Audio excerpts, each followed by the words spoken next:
lead us naturally to the blockchain. So the first instance where the blockchain or where the metaverse was mentioned was in 1992, actually, in a cyberpunk novel called Smoke Crash, written by Neil Stephenson. A very interesting read. Really recommend anyone that's interested in the topic to go through it. In the novel, Stevenson describes the metaverse, and I quote, as an imaginary realm that is made available to the public across the worldwide fiber optics network and projected onto virtual reality goggles. Now, this is in 1992, so Stevenson was definitely onto something then. If we look at how the internet, how fiber optics and VR goggles play a key role in virtual worlds today. Another quote I'd like to share with you, which really stuck with me, and I'd like you to keep thinking about this as the session progresses, is that the metaverse is the moment in time where our digital life is worth more to us than our physical life. I think this is very powerful and strong, and I would like you to keep thinking about it the more information is provided to you throughout the session. Now, meta and the means beyond, and verse in the term means universe. So metaverse is beyond the universe, basically. Or what I like to say, it's an extension of the universe, a digital extension of the universe, actually. But the term is still a bit broad. To help you get a sense of how vague and complex it is, you can try this exercise, which is mentally replacing the metaverse in a sentence with cyberspace or with virtual world. And 90% of the time, the meaning won't subsist technology, but rather a broad shift in how we humans interact with the technology through the use of virtual reality, augmented reality, IoT, the Internet of Things, and of course the blockchain. And since the term doesn't refer to a specific technology, it's entirely possible that the term itself might change again with time, so you might hear a different name for the metaverse later on. Now, broadly speaking, when tech companies refer to the metaverse, they include virtual reality, which is characterized by persistent virtual worlds. Persistent is the key word here, that continue to exist even when you're not participating in them. As well as augmented reality, which combines the aspects of physical and digital worlds together. A lot speak about envisioning some sort of new digital economy in the metaverse that will create tangible financial revenue for its participants. So these are a couple of characteristics that we speak about when we talk about virtual worlds or the metaverse. Now, some may say, World of Warcraft or Fortnite, like these are two of the most played games in the last 30 years of existence. And they include virtual experiences, they have concerts, they have exhibitions inside of them. You spend a chunk of time inside these games, socializing, buying in-game items, learning, talking to people, playing games.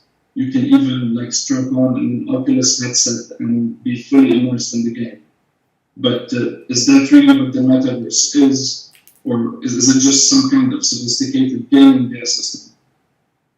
For me, the short answer is no, as this does not encompass the entire scope of the metaverse as we envision it. So here we go to what are the core attributes of the ideal metaverse or the ideal virtual world.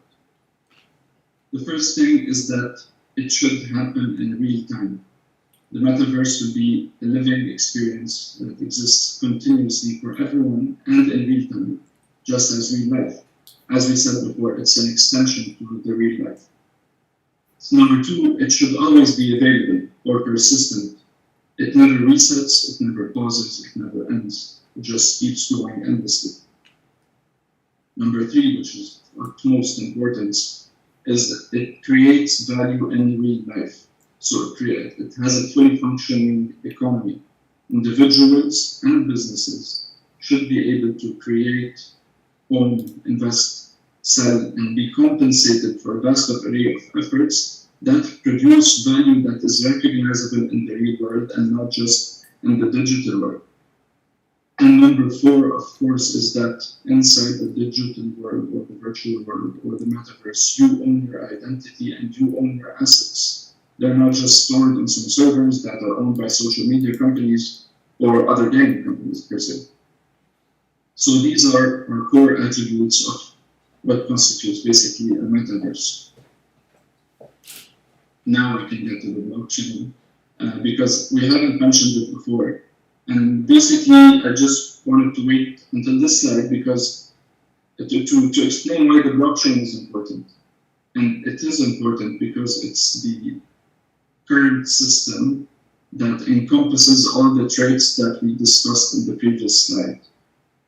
The blockchain by itself, it's not a device, it's not a machine, it's not a cryptocurrency. It is a system to keep track of information. And what we name this a ledger. This system to keep track of information, or the ledger, is distributed across many nodes and geographic locations. So here we start with the first characteristic, which is it's decentralized and not controlled by a central authority. Number two, which is very important, it is transparent, where everyone can see all the transactions that are happening. And it provides the highest level of security through cryptography and encryption.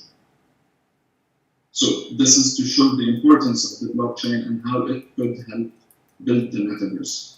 So to build an efficient metaverse that is persistent, available, that supports a good economy, and has proper data ownership for its participants, you should definitely leverage the blockchain as part of your infrastructure.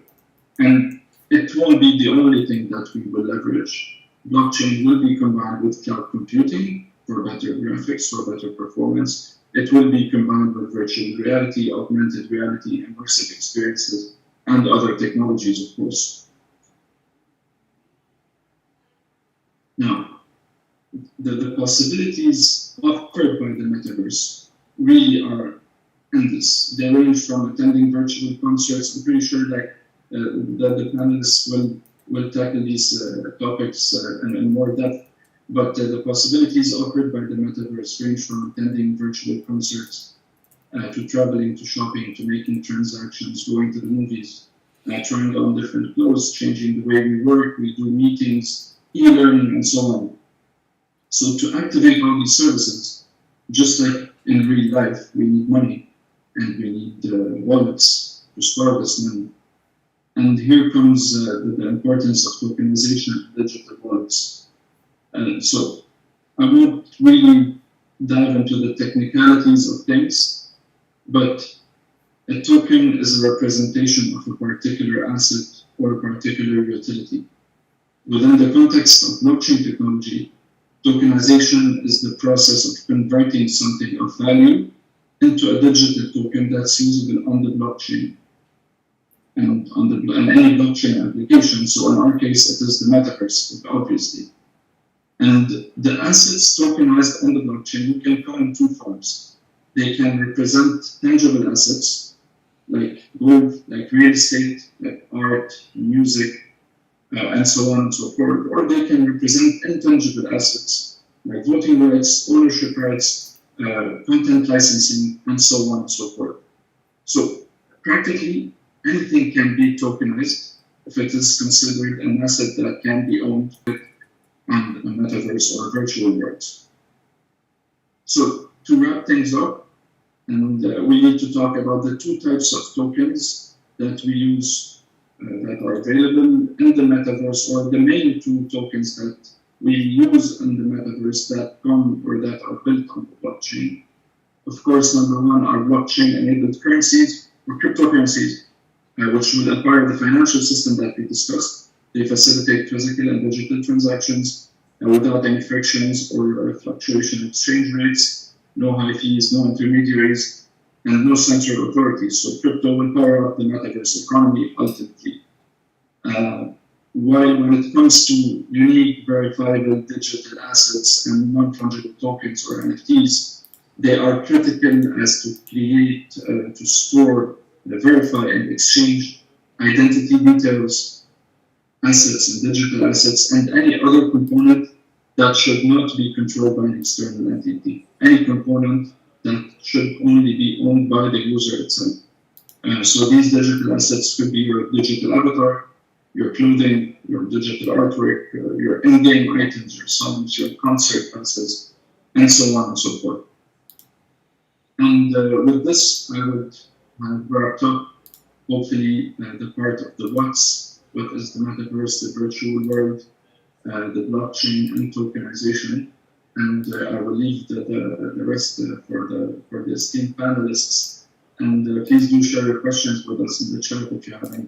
Thank you. Thank you so much, Najib. That was absolutely amazing. I loved it. I knew I was excited to hear from you, but you exceeded. You exceeded. But yes, guys, like Najib said, if you have any questions, please feel free and open to put them into the Q&A box, and we will try and answer all of our questions. But I'm going to pass it over to you, Maha. If you'd like to add anything to what Najib just said, or take the conversation further. Yeah, I mean, just listening to that is just a really good overview of where is the state of the union? What is the blockchain? What is the history of the metaverse? And what could we really do with the tokens and how it's going to go forward? So just from my experience, I help brands and businesses enter the Web3 space, tell their stories in the Web3 space, but really understand why should we care about it. So a lot of people are like, why should we care about NFTs? Why should we care about blockchain? Why should we care about the metaverse? And it starts with thinking about the underlying issue that Najib brought up, and that is the technology. When the internet was introduced, we were calling Web 1.0, the internet was basically just a search engine. When Web 2 came along, we learned that the internet was much more than just search engines. It was apps, it was e-commerce, and then social media changed the game on everything, and everyone had access to economies around the world because the internet allowed everyone to have access. Web3 is the blockchain technology. It's that big of a sea change shift for what's going to happen for business, for the way that we live, for the way that we communicate, even for the way we do transactions. So, for example, a lot of people heard about blockchain technology when NFTs came onto the scene, and they thought, oh, NFTs are just JPEGs or NFTs are just art. Well, what we discovered is because of how blockchain works, it's so much more. It can give you access. It can give you utility. So access could be access to attend an event. Utility could be part of a loyalty program. We all saw Starbucks and Delta Airlines announced a loyalty program where if you owned both, you could get something for that. So people are thinking about how to give benefits and loyalty programs to brands. So I really think that one of the things that we'll get to see that the blockchain is going to enable and unlock entertainment, retail, fashion, trade. We're going to buy our houses, and our legal contracts are going to be verified on the blockchain. When you go to buy a luxury good or a Rolex watch, it'll be verified on blockchain. And so we're going to see the ways that blockchain technology is really going to have an impact on consumers, on our lifestyles, and how we communicate with each other. I love that. And when, like you said, people just thought it was one thing.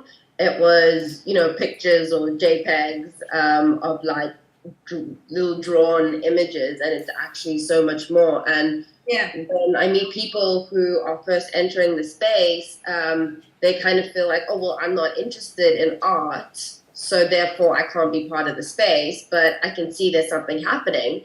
And I always tell them, it's like the internet, like when the internet came, like now everybody is involved. And just because right now is not where your focus is, it's going to be opening up to so much more, and everybody's going to find their place.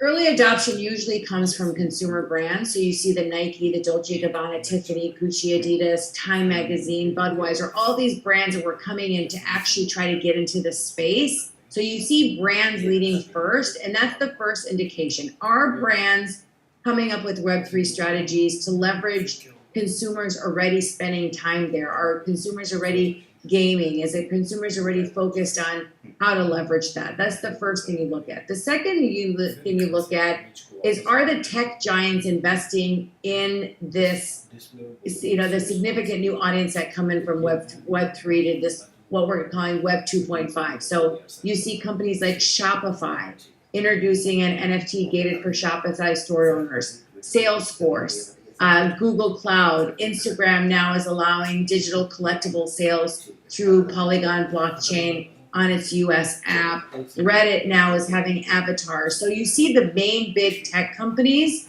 driving that mass adoption and mass reach. The third other thing I want to just bring up is talking about crypto. So a lot of people know about ETH and they know about some of the other coins and currencies that are out there. But if you look at some of the banks and some of the brands, what are they doing to adapt and accept crypto across industries? So Visa, MasterCard, other companies are coming in from consumer and retail. Gucci now accepts payment via crypto. Twitch accepts via crypto. Microsoft accepts via crypto. Tesla, Emirates now also does it through crypto. Delta Airlines, BMW. So think about, why are these big brands now using crypto payments as going as a mainstream? And then last thing, and I'll stop talking, and it's about token gated events. How you can create a new experience for the brand. How can you create a new model for token ticketing to happen? So people may have heard of Coachella or Universal Studios that gives visitors, park goers, an opportunity to do a scavenger hunt if they have that certain ticket. Think about all the experiences in Abu Dhabi or Dubai that take place where you go to an event. What if you wanted to get a collectible of the ticket of that event to show that you've been to all the F1 races or how many concerts you've been to? People communicate through brands, what they wear, what they own in their wallet. And so everyone's going to start to see the visual side of how we can see what people have in their wallet as a way of expressing themselves, like they do by the sneakers they're wearing or the hoodie that they have on. That's awesome. And I feel like when these big brands or big names decide to go into it, that's when people can build trust. And then it's not just your friend saying, oh, you should ape into this, or this is really cool. It's going to be leading, the big brands are leading the way. And I've heard that, at some point, everybody's going to be a part of either tokenization or the Web3 metaverse world without even knowing it, just because normal everyday activities will be translated. Yeah, Ajib has highlighted. I think there are two key things that we need to focus on here. One is the incumbents and the infrastructure that are going to allow for the advancement of Web 3.0, of artificial intelligence's involvement in that expansion, and then as well as what we're doing with the metaverse, right? So that's one component. The other component here is a generational component. And, I've heard this from a few different people that are in this space, right? Is that essentially everybody born in the 80s and early 90s is the last generation of people that are trying to bring new tech into old ways of doing business, right? So we're kind of the gatekeepers as it relates to how this is going for the adoption rate to increase and improve. And I think this is an important component because when I sit in various gatherings and I talk to people, the older generation are like, you know what, we're just going to buy real estate. It's what we're familiar with. That's where the opportunity sits, and everybody's always going to need somewhere to live. And the newer generation is like, I never want to own anything, right? I just want to be able to drift and float wherever I go. How you bridge those two gaps is going to be important. And I think this is where the role of the incumbents and the infrastructure, and by incumbents, I'm talking about companies as well as policymakers, right?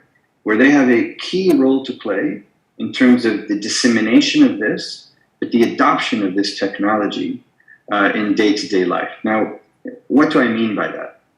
Web 3.0, the metaverse, artificial intelligence, all of this is about giving back ownership to the users. The current model for most institutions, Maha highlighted very clearly, Nike, a lot of these different brands, is one of their core drivers is hoarding as much data as they can on each user so that they can benefit from that. Now, Web 3.0 is a completely different way of approaching business in that now the user gets to control what data they allow access to, but then also how do you monetize your personal data in a way that allows for privacy, but also profitability. And I'm going to get to the point shortly. I'm just trying to put a framework around this, right? Because you have this situation today where you're merging the physical and digital world, and how do you create the right ecosystem and infrastructure for people to get involved, whether they're very familiar or not familiar at all. And this is where the incumbents come into play, especially telcos, right? Telcos, I think, are going to play a key role in terms of rolling out 5G, maybe even 6G with the way that we're going, the way that access to data is going to be provided, the speeds that are required for this technology to actually take off.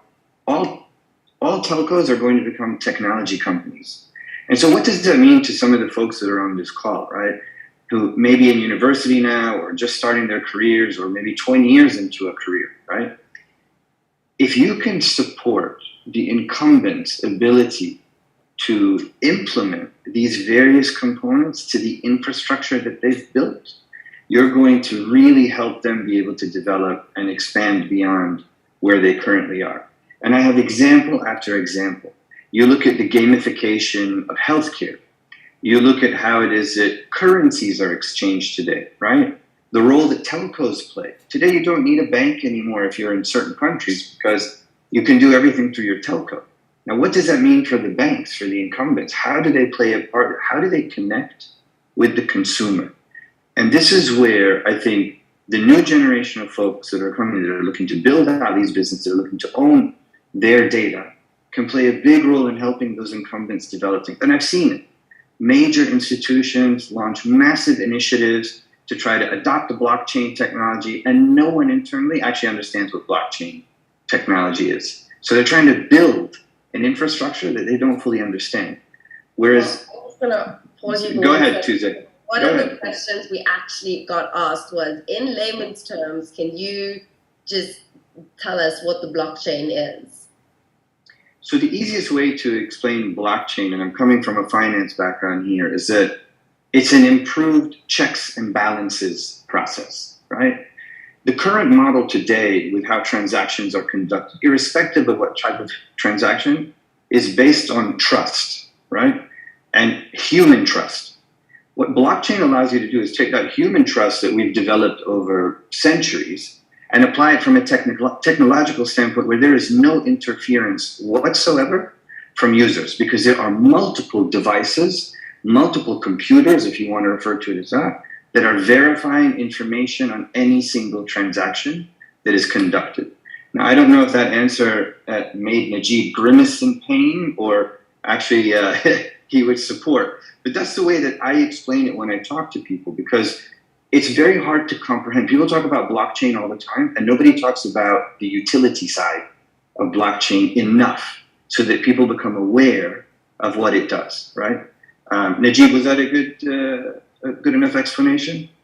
Yeah, I do agree with you. Actually, like, I'll add to that an analogy I read the other day called the glass box analogy, like how to understand what the blockchain is. And it's imagine a big room full of glass boxes where people deposit their money, but only the owners can open their own box, but everybody can see what each box contains, and everybody can follow. Tuesday, and to everyone on this call, is that we already live our lives on one, maybe two, at most three devices that are different, right? That's the phone that you carry, which is no longer really a phone. It's the wearable in terms of what you want to understand about your body and the behavior of how it is that you are functioning as a person, and what it is that you're going to put across your face in terms of the visual side of things, right? The AR, VR side of things. And so the link between those three devices is becoming more and more controlled by the user. You don't have to share the information that you're gaining from your wearable to anyone else. You don't have to say who you are when you make a transaction anymore. You can anonymize all of that through very simple, infrastructure that's been built and developed already. So I think today, if you look at those three things, and if people are looking for how it is that they can get involved, one, the opportunity lies in helping major incumbents be able to access and build on the infrastructure that they already have or the market share that they have to participate in this area. Otherwise, they will be left behind at some point, and that creates different issues. So that's one key opportunity from a general point of view. The second key opportunity here is taking each sector, right? Healthcare, for example, the gamification of surgery. I've recently been involved with a company today that completely removes the need for the physical side of surgery and trains surgeons purely on a gamified mechanism of getting them up to speed with how it is that you would operate on a patient. And it's a small startup. They started here in the UAE, and now they're conducting 20,000 plus surgeries a year, all gamification, training surgeons that way. And not surgeries here. Surgeries in the US, surgeries in major markets. So there are solutions that I believe, especially when you consider that our infrastructure here in the region is actually quite new relative to other regions, and Africa is now following in terms of the leap from railroad to actually everything being on a phone. And I think we have a lot of opportunity to create technology in different sectors, feed them into major incumbents, and help us get that metaverse up and running, and the way that we will engage using AI, the metaverse as a domain and as a place that we may live in some form, right? And still control what it is that we provide to everyone. So I'll stop there and open the floor up to questions, or maybe fellow panelists if they have anything to say. Thank you so much, Dr. Tariq. Maha, would you like to add anything onto what Dr. Tariq said, or Najib? No, I mean, I just think the point that he made about utility is going to be key.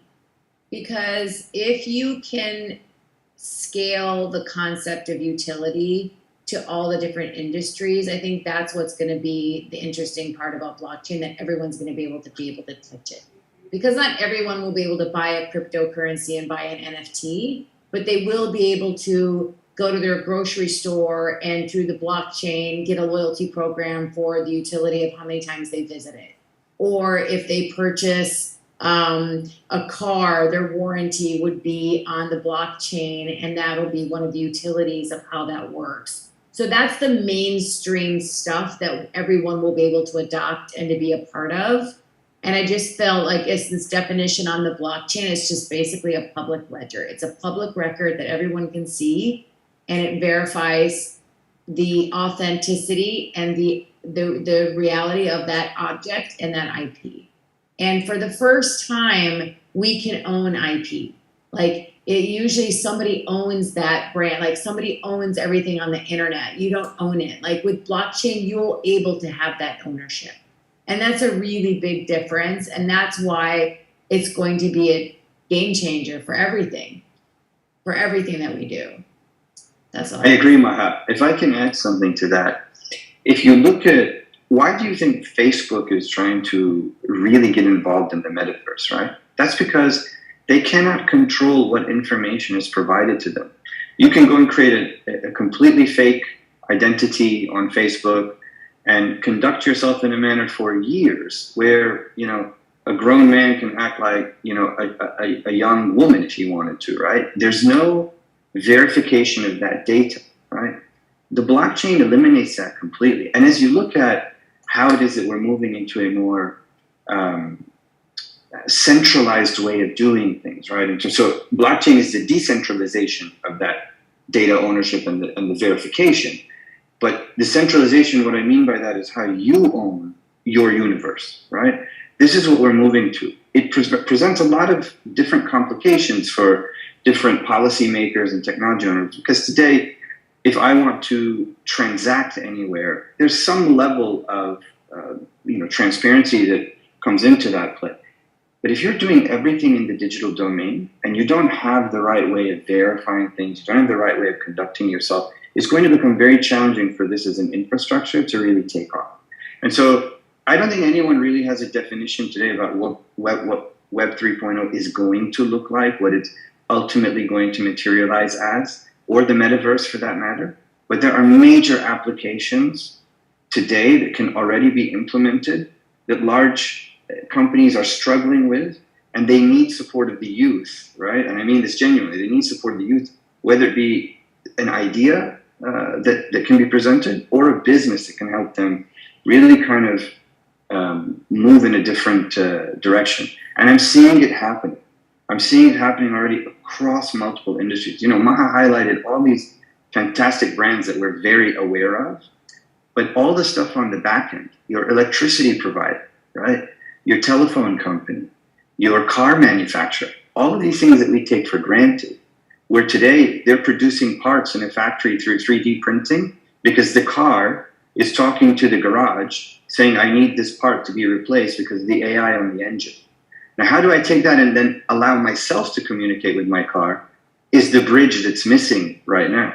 And so this is going to be a very interesting transition for how it is that we engage with people. And that's my one word, right? Is how do we continue to engage in a functional society with other people when everyone's constantly looking down at their phone, right? And so this is only going to get worse as we adopt or move into the metaverse. And how we bring that back is going to be an interesting process, I think, sociologically. I think also too, it'll be a race to the mobile metaverse. Like, you know, not a lot of people are spending time on these headsets. Like how many, you know, gamers might be, but you know, you wear it for more than 20 minutes, you get dizzy, right? So they're going to have to find a way to adopt it into a device that people use, and that's the mobile. So I think that's going to be another, you know, that's why I think metaverse is super early, just because it's not in a stage where people can engage and interact. And I think Mark Zuckerberg and Meta were like, when they started social media, the phone, everybody existed. And now he's trying to create a device in which other apps and platforms will now be built. And I think the technology will evolve. It's very early days, but I think that's another big indicator of how is it going to be adopted and unlocking business opportunities in the virtual world. It has to be something that consumers can use, and they don't have to have the barrier of a $500, $1,000 headset and wearing that for a very long time. Now, on that point of adoption in different areas that they can be adopted in, we've got our first question in, and it says, in terms of application, will we be able to use artificial intelligence and the metaverse in ways that are beneficial to students and education? 100%. Definitely. 100%. I mean, think of the education implications. We all saw during the pandemic how terrible the Zoom experience is. It's not an immersive education experience. So artificial intelligence and AI will allow you to sit next to a professor sitting in another country or another city, but in more immersive experience as if it's real as in gaming. So it'll revolutionize education, surgeries. You can have an expert or a doctor. If you're in Africa and you don't have access to that specialist, and you can let them be virtually present in the operating room through AI. I mean, that's incredible. I mean, the breakthroughs of the technology of simulating crashes and understanding how to prevent them. I mean, it's enormous. And especially, I think the biggest disruptor will be education. Yeah, I agree, Mohan. I think as long as the infrastructure can adjust and accommodate for latency issues, that's where you're going to see massive changes. I'll give you an example on education specifically, right? Knowledge today has been disseminated, and this is the whole point of the decentralization of knowledge, right? Is that major universities, a lot of the top schools in the world are providing all of their classes online for free now, right? Or the content of those classes. And this is the point that I was making about the bridge between the physical world and what we can learn online without ever engaging with people. Is how do you merge those two things together? The whole point of going and doing an MBA at a top school is the social experience that you have with your classmates, right? The knowledge, to a certain extent, is secondary, but because you will learn it, you're there to learn. But it's how do you build that social network and framework that you're trying to develop and expand? And I think this is something that's going to be absolutely critical, particularly in education. More and more people are moving to homeschooling. You have to be able to validate the knowledge that you are disseminating to your children or children that are being taught.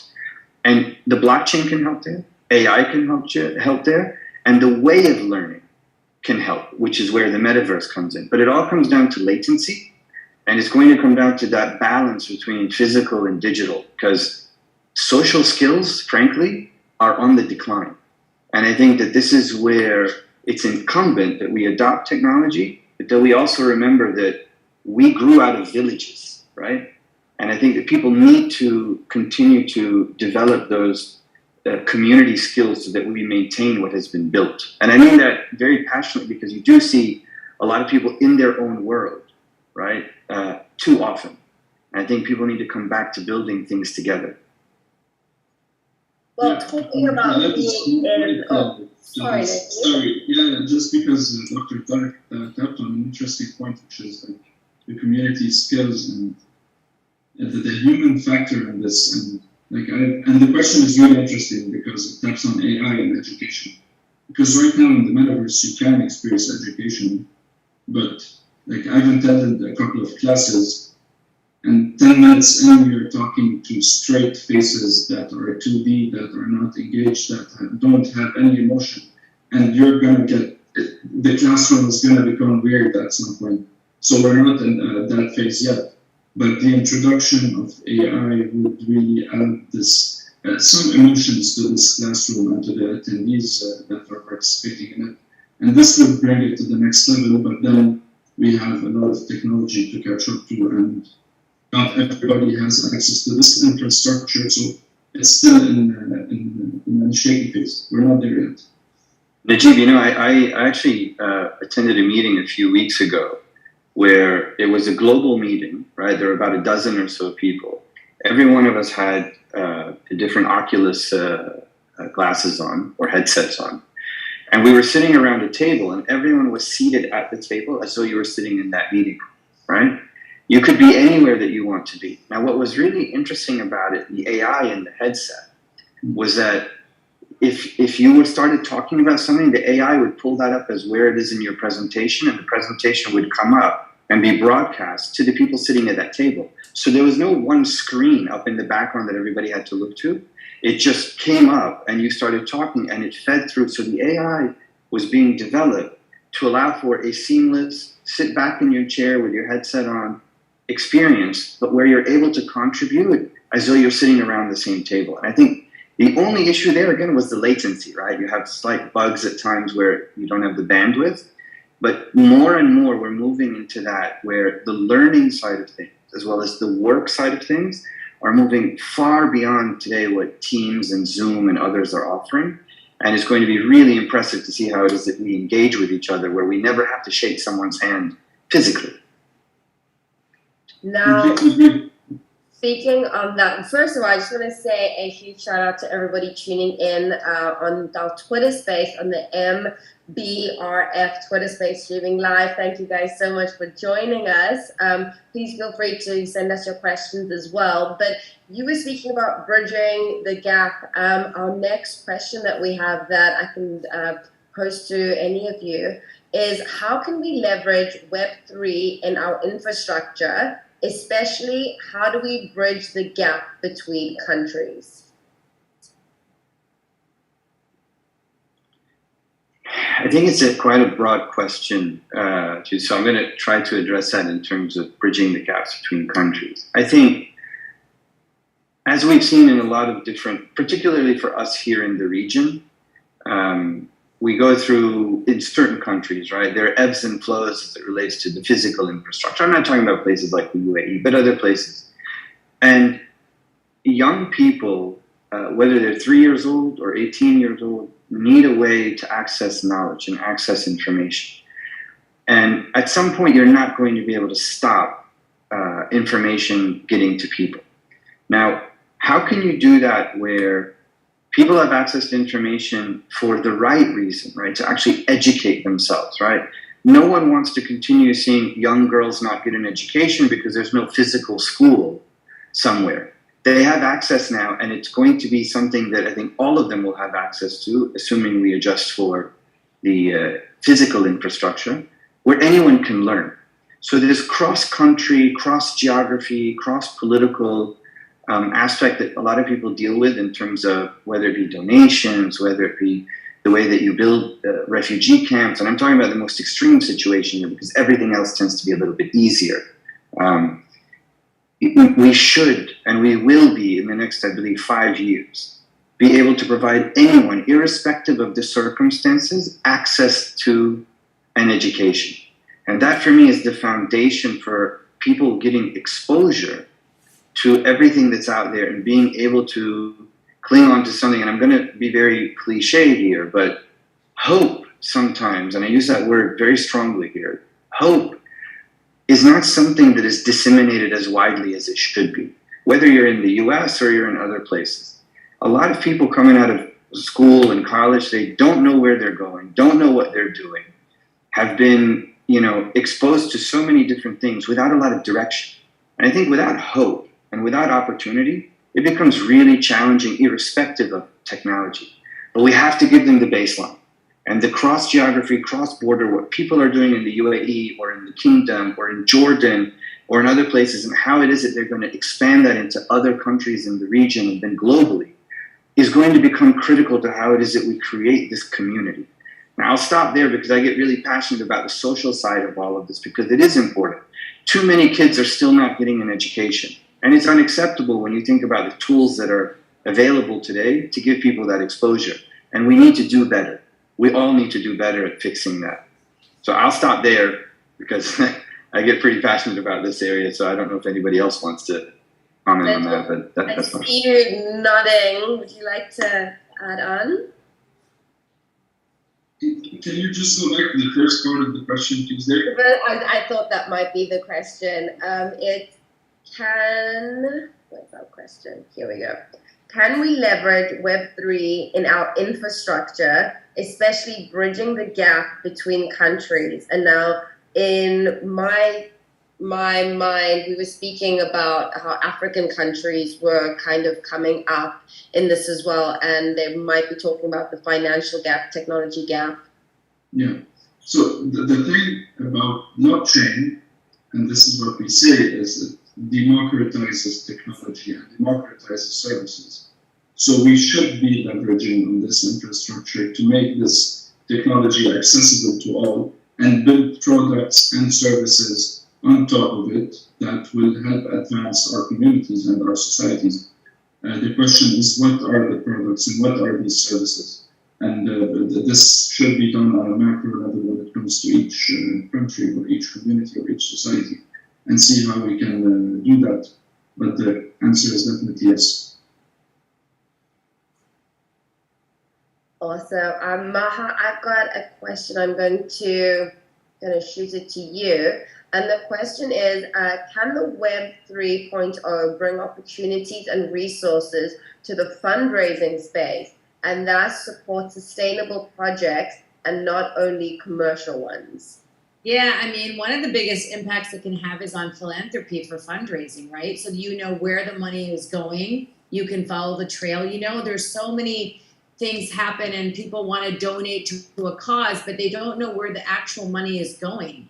With blockchain, you'll be able to say, this money is going towards this contribution, this is what it's happening. It's going to bring a level of transparency that the fundraising industry needs. So it'll have a huge impact on how philanthropy works, how donations work, how fundraising works. And that's because the blockchain is a public ledger, a public record that is verified on the chain, on the actual the chain. And so we'll be able to know exactly where the money is going and how it's being funded. Yeah, I'm going to add to that real quick. Like our company's been live for 2 months and a half now. We work in NFTs for free, and we've already had 4 projects related to fundraisers, a basketball team, a cultural foundation, and 2 NGOs. The future is there. The NGOs and these fundraisers need the transparency. This is something that has been a big problem for a long time, and the blockchain and the transparency really solves that. So I can't really stress on how important it is and how much of an important use case this is. It also allows for mass participation, Najib, and Maha. I think for too long, if you wanted to own a stake in a soccer team, for example, or a football team, you couldn't. But this allows you to do that, right? And allows you to do that at a fraction of the price, assuming it's available.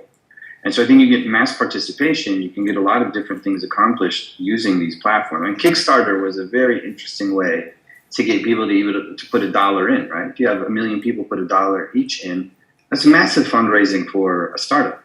And so I think this is only going to evolve. And as Maha said absolutely correctly, this is all about being able to verify where dollars are going to. And that's a key driver for how we're going to have initiatives in region and their field. Well, guys, I think that we have come to the end of our first seminar virtual session for the Youth Knowledge Forum 2020. I'm now just going to give you guys just maybe 30 seconds to a minute just to wrap up and just to say your last little message to our audience, and just to everybody who's watching. Guys, thank you so much. Wherever in the world you're tuning in from, whatever metaversal space you're tuning in from, we're just super happy that you could attend and be here. But we'll start off with you, Najib. Thank you so much for your presentation that kicked off our space. Thank you very much, Tuesday, for taking us through this panel, and for the invitation for the attendees as well. This is an absolute pleasure and honor for me as well to be sharing the panel with Maha and Dr. Tariq. So this all in all was a very, very pleasant experience for me, and hopefully next year we do it again, or maybe in the metaverse, who knows. Oh, excited to see what 2023 takes us. Maha, over to you.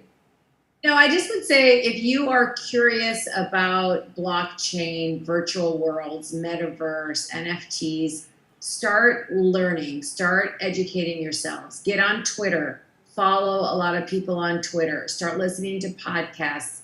It's an education game at this point. We're all learning. Nobody's an expert. If anyone says that they're an expert, they're not. So everyone's learning. So take time to seek knowledge, to follow people that you trust in terms of information.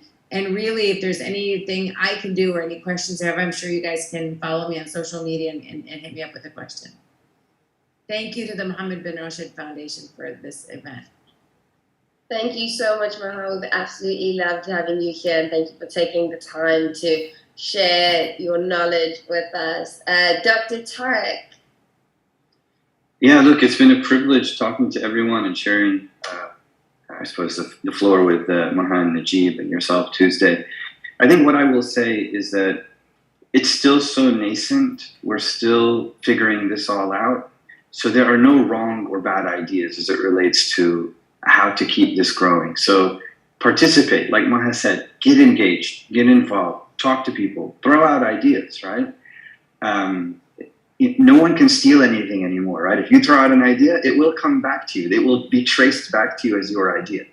And so I think stay engaged, stay involved, keep educating yourselves, and ask questions whenever you need to ask questions. Don't stop. Don't stop the hunger to do better things.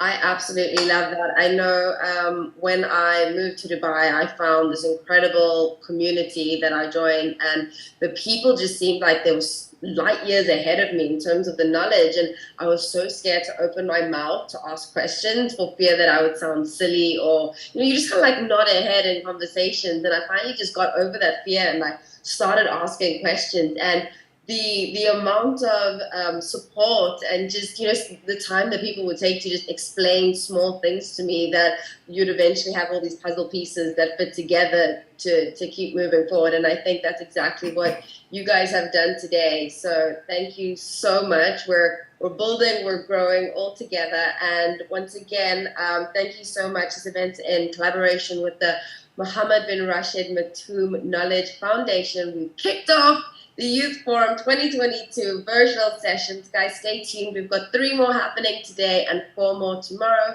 But from us and the beautiful speakers, make sure to follow them on social media. Make sure to follow the event as well. And much love. Stay learning and do your own research.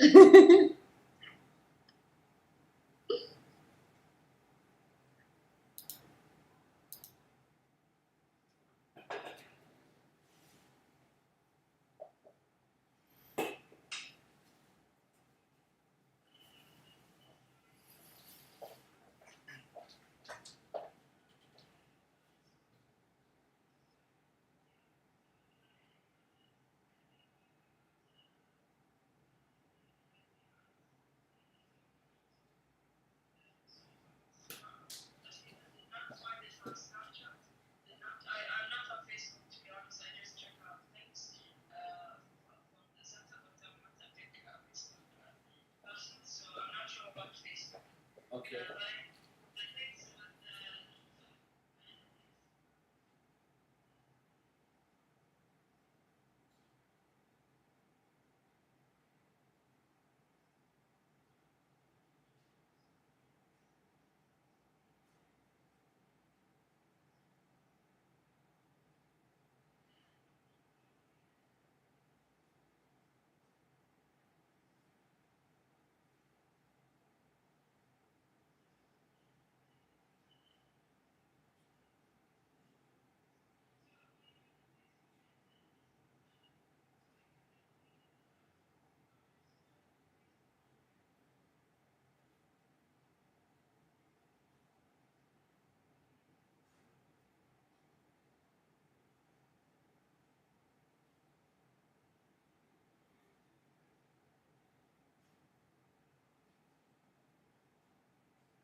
لا للاسف هناك مش عاطين صور للكتاب ولا بيكتب بطن عليهم.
Knowledge Foundation alongside with the UNDP, waiting for everybody to join on this session, and we will start after that the discussion with our esteemed speaker. I will introduce him later.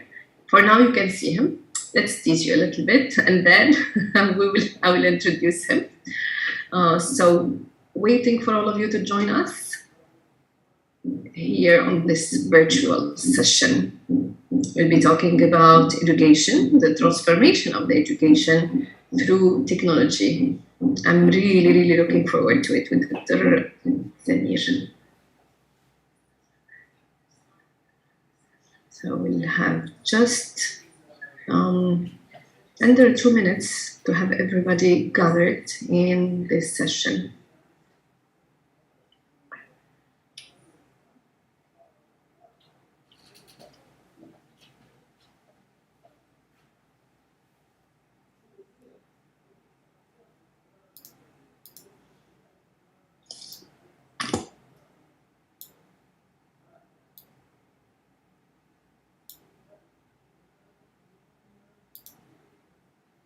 This session will be translated simultaneously in French and, of course, in Arabic. It's amazing. Everybody can follow and assist to this session, and as well in so many languages. And we'll be speaking in English with Dr. Samir, but there are translations simultaneously in English, in Arabic, and in French as well.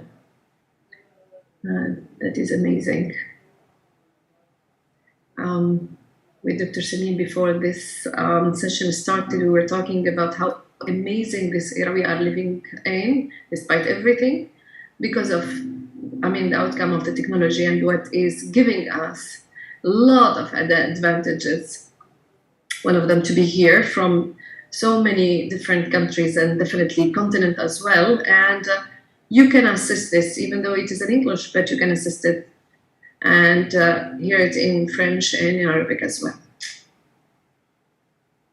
And thank you, Mohammed bin Rashid Al Maktoum Foundation, Knowledge Foundation, for all of this. Honestly, it's a lot of hard work, but it's very beneficial for everybody. So thank you.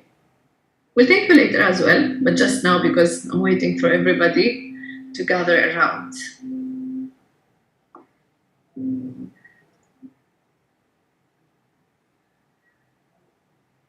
So all the team, they are working in the background between the foundation, of course, Mohammed bin Rashid Al Maktoum Foundation, and the UNDP team. They are here.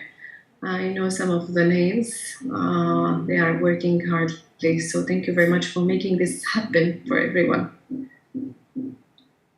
So whenever you want, if you feel that people are gathered, you can tell me, because you know if people are here, we can start.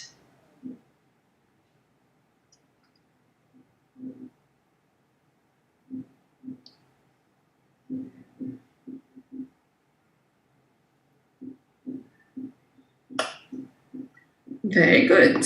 I gave the green light to start. So hello and welcome to the Youth Knowledge Forum 2022, organized by Mohammed bin Rashid Al Maktoum Knowledge Foundation, alongside, of course, with the UNDP. In this session, we will be discussing the transformation of education through technology with our esteemed speaker. Please welcome with me Dr. Samir Kishore, the head and founder of the Immersive VR Lab and Program Coordinator for the Master in Science Robotic Program at Middlesex University, Dubai.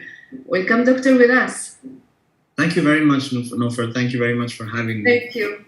Doctor, not long time ago, education was limited or pertained to the reading of books and listening to the teacher, which sometimes can be fun and sometimes was boring to the student and very, very tiring to the teachers. They have to speak for hours and hours. Modern technology has completely reshaped the entire education system and rapidly. My first question is the normal. How can we define the education system today? Is it blended? Is it still traditional? Something is overtaking the other? How can you describe it? It's a very good question, and it's something that we can spend the rest of the hour just discussing that one question. So, because there's so many aspects to it, there's so many facets to it. It also depends on the kind of education we're talking about. If we talk about higher education, let's say we're talking about undergraduate education, it's a completely different way of teaching and learning as compared to, let's say, even in high school. So the expectation and the medium through which these kinds of the teaching and learning is carried out is quite different, and the expectation from the student is also quite different, right? So when we try to define the traditional form of teaching and learning and education, as you mentioned, it is typically a one-way kind of one-way in direction, where the educator or the instructor is talking about the material. The students are passively, let's say, listening, making notes, maybe kind of zoning in and out sometimes. But the idea is for them to kind of pay attention and listen to the educator, the instructor, and develop some sort of understanding of the material. That's the classroom setting. However, there is that expectation from the student to do self-study. There is that kind of self-learning aspect to it that is also implied, and that is also something that is part of the traditional education system. So regardless of whether we talk about technology now or not, self-learning is an essential and integral part of education, where we expect students to put in the effort at home or even collaboratively with friends. The idea of technology and the usage of technology in the last few years has really kind of transformed both of these kinds of education, whether it's in the classroom or it's in terms of self-learning. And even in the classroom, I mean, I say typically, it's a one-way direction. It doesn't have to be. There's several kinds of things that can be done in the classroom as well without the usage of technology. So it's kind of unfair to say that it's been a one-way kind of delivery from the instructor. There have been a lot of innovations, even in terms of teaching and education in the classroom, that don't rely on technology and are not kind of this monotonous delivery by the educator. But yes, it's true that in terms of talking about the new technologies and even talking about how it's accelerated in the last few years because of the pandemic or whatever, it's been really amazing to see the way it has changed. Even the self-learning, you got me think, we had the self-learning, you and I'm older than you, but still, we had both of us, the self-learning. You remember we had the library. We go and the encyclopedia and the books, it's different. Now they have, the smartphone to self-learn at home. So my question, in what way technology today, because of the pandemic or before and now, is transforming? In what ways it is transforming the education? In so many ways that are, it's almost impossible to understand the true implications of the change that is happening as well. As you mentioned, that in the library you have access to encyclopedias and books, but the time and the effort that it takes to access the same amount of information has become absolutely minimal now. So the same information, regardless of whether the information stays the same or not, even though that has changed as well, and you have access to so much more information than the contents of the physical library next door, you have access to a lot more information, and you have super easy access to it as well. You have it at your fingertips. You can research on any topic, you can Google any topic, and more than that, even in terms of the access to that technology, it's becoming much easier to find the right, kind of information as well, super quickly. So in terms of, let's say, how technology has transformed education, we can look at the classroom, for example. We have incorporated a lot of technology in the last 2 years in terms of education. We've taken the whole thing, the entire kind of delivery of education online as well. And it was really great to see how quickly we adapted, which meant that we were all, up to some level or the other, comfortable with the technology, that it took us very little time to just completely get used to this new system of communication, whether it's communication in terms of this kind of webinars that we're doing now, or in terms of regular classrooms, 5 hours a day. And that allowed us to continue with our education, even though we had a huge global kind of pandemic to deal with. And of course, in terms of self-learning, I mean, in addition to having access to all of the material and resources, we have online videos. We have a lot of resources for self-learning in terms of materials that you can watch, in terms of interactive quizzes that you can do, and not just that, in terms of let's say, expertise that you can reach out to and connect with and communicate with instantly. So there's so much of that available as well. And you started actually telling me about the benefits of technology in education. Can we have a special answer for this? What are the benefits of technology in education? Because we started seeing the results already, at least for the last few years. So how can you describe it?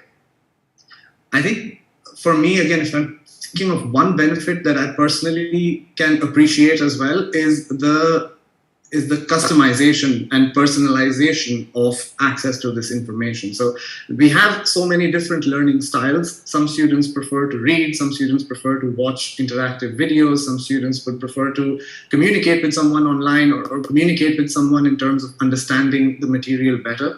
And technology has allowed for any of these approaches to be used effectively. So again, like we talk about the traditional, where it's the library, where you have access to, I guess, some sort of videos as well in the library. So it's not fair to diminish that. However, given the kind of technology and the access to technology that students have now, it's so much easier for each student to decide or to understand what it is that they prefer. What approach is it that they prefer in terms of learning new concepts? Some people like watching a video, some people prefer to read, some people have some sort of maybe they have a difficulty in reading a large amount of text but would prefer to hear the audio version of it.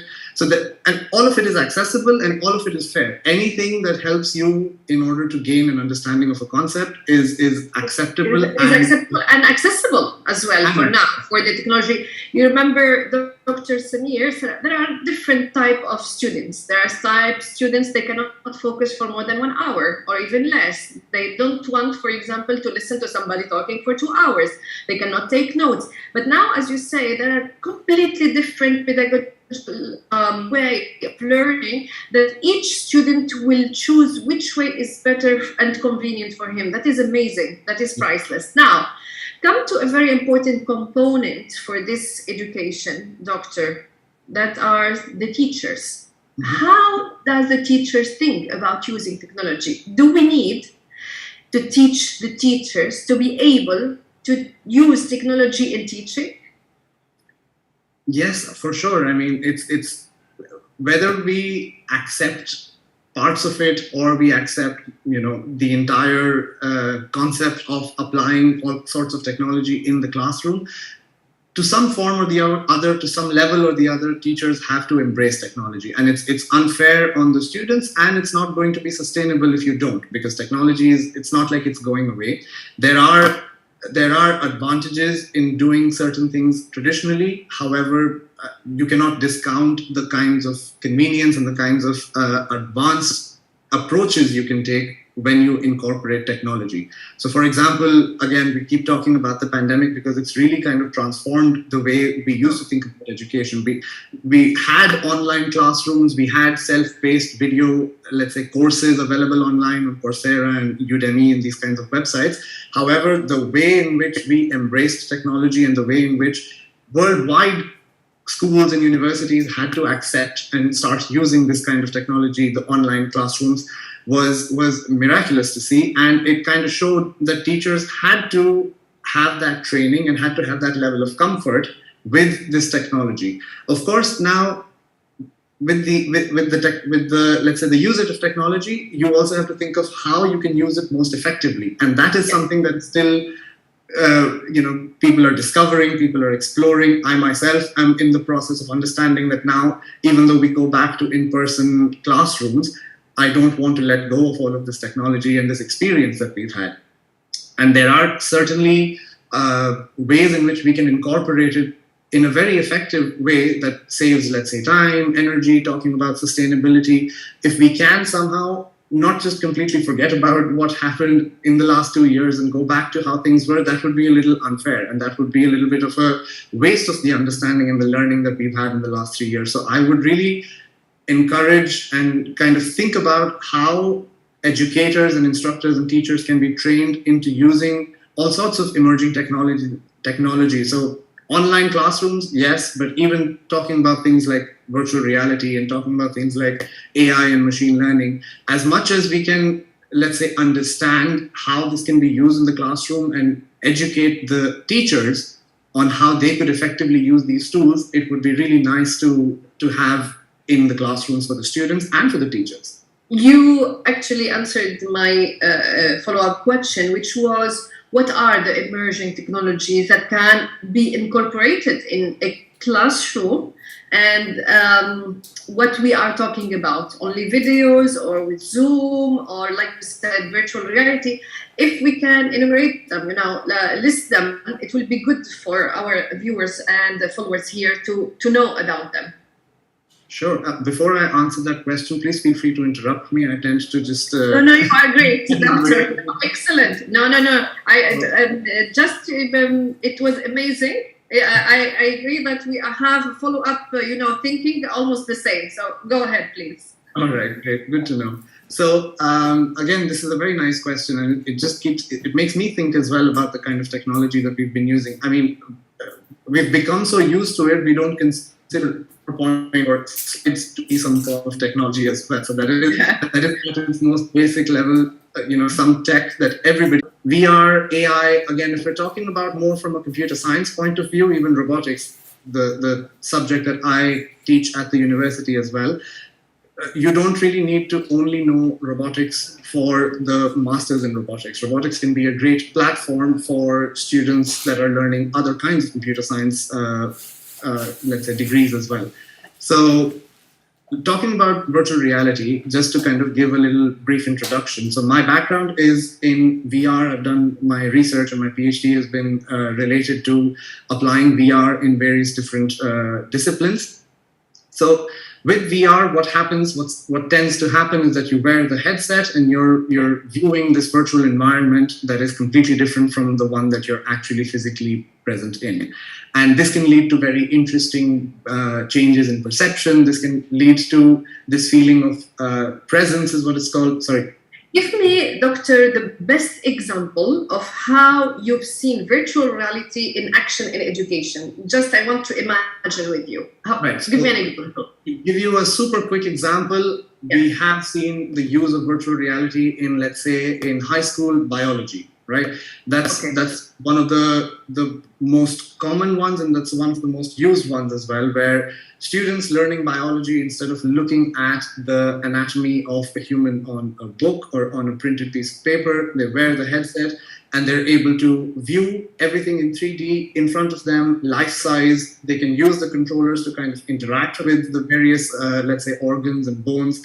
And not only that, it's also in a way collaborative. So you see the other students as well within the virtual environment. So it's a very collaborative, immersive, and experiential approach. So that's one of the other things that these technologies allow us to do, is to have a hands-on education. Amazing, Dr. Samir. You are talking, and I remember the example. I'm sure most of you here had it. We desiccated a frog in the biology classroom. We don't have to do this anymore. That was cruel. So we have only to use the VR, and we can, go through the body of a frog or a human being or a rat or anything. That is, now I can understand. It's amazing. How about, for example, the artificial intelligence, for example, how it can be used in your point of view? Right. So AI, in terms of, again, I'm talking about general education. Yes. AI, there are these concepts that have developed that are known as pedagogical agents. So these are, let's say, a little virtual character on your screen, or a virtual, let's say, software that helps you with your self-learning. So coming up with quizzes, coming up with content. So all of that is developed using artificial intelligence. Especially with machine learning, what you can do is there are platforms and programs available where you can provide the entire, let's say, content of the, let's say, subject to the artificial intelligence model. And then the AI model can come up with multiple choice questions for you, can come up with statements for you. There's this brand new kind of thing that's been out maybe a month or a few weeks called OpenAI. And that is really blowing people's minds with how powerful it is. And if we have the chance, I can maybe show you a demo of it as well. Yes. I would love it. Since we are talking about it, do you want to show us now? Sure. Yeah. So it's a new...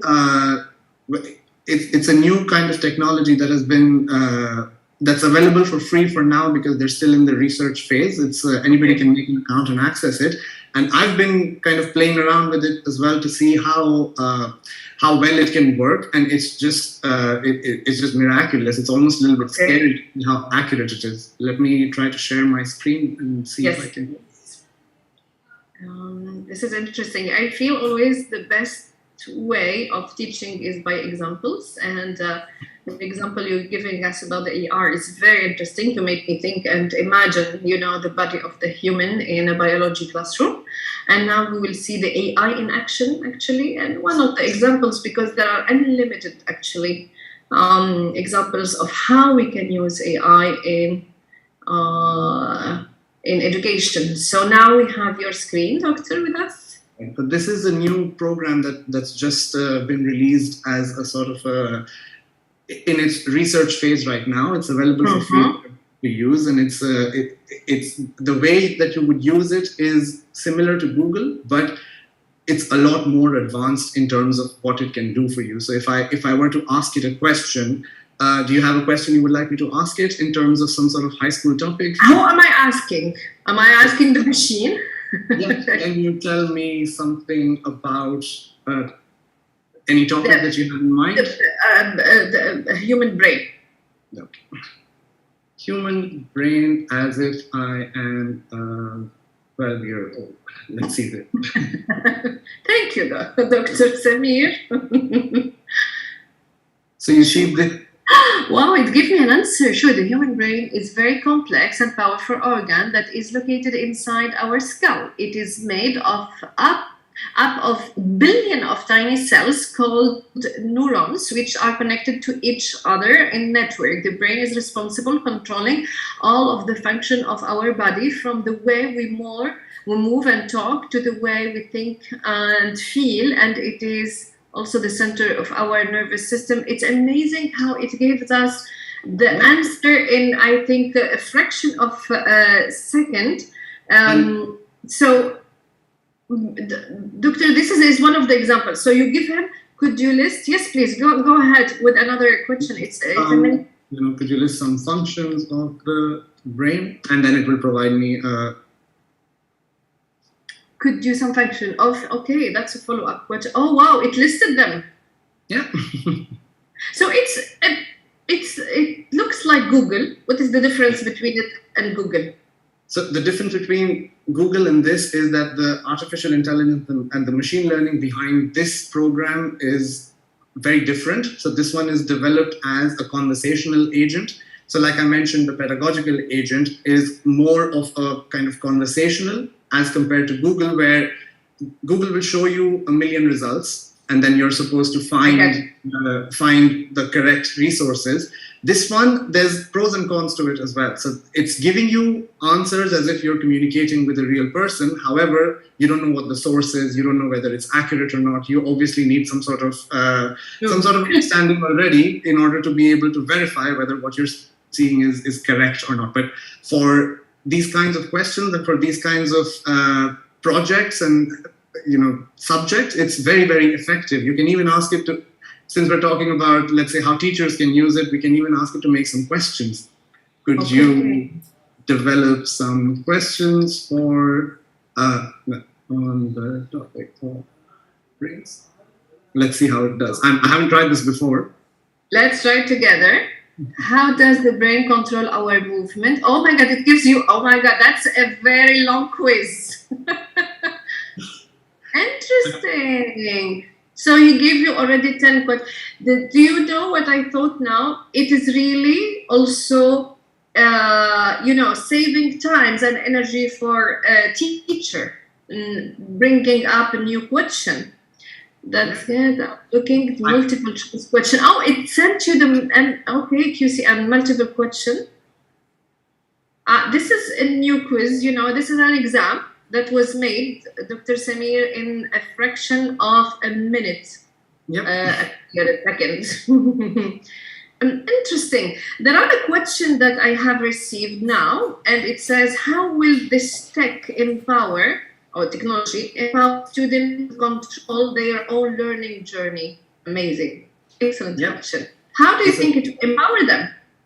It's a great question. And actually, I feel like as much as the technology can play a part in empowering students, I feel like the role of the educator and the instructor becomes even more important here in order to make sure that the students have access to the right kind of technology and the right kind of resources. Because genuinely, when we look at the kind of tech that's available, it can get overwhelming. It can get a bit too crazy to think about the millions of different options and millions of different resources that we have. So at that point, it's the responsibility of the experienced educator to ensure that the students are guided in the right direction. Got it. I have one question though. How can we assimilate, the topics that we learn in classroom to the technology? Meaning, I got connected that biology VR, and for example, history to videos that can give us, some in simples the history what happened in 30 BC, for example, or something. So how can we assimilate topics to which technology is best to be used? There are studies that have been done.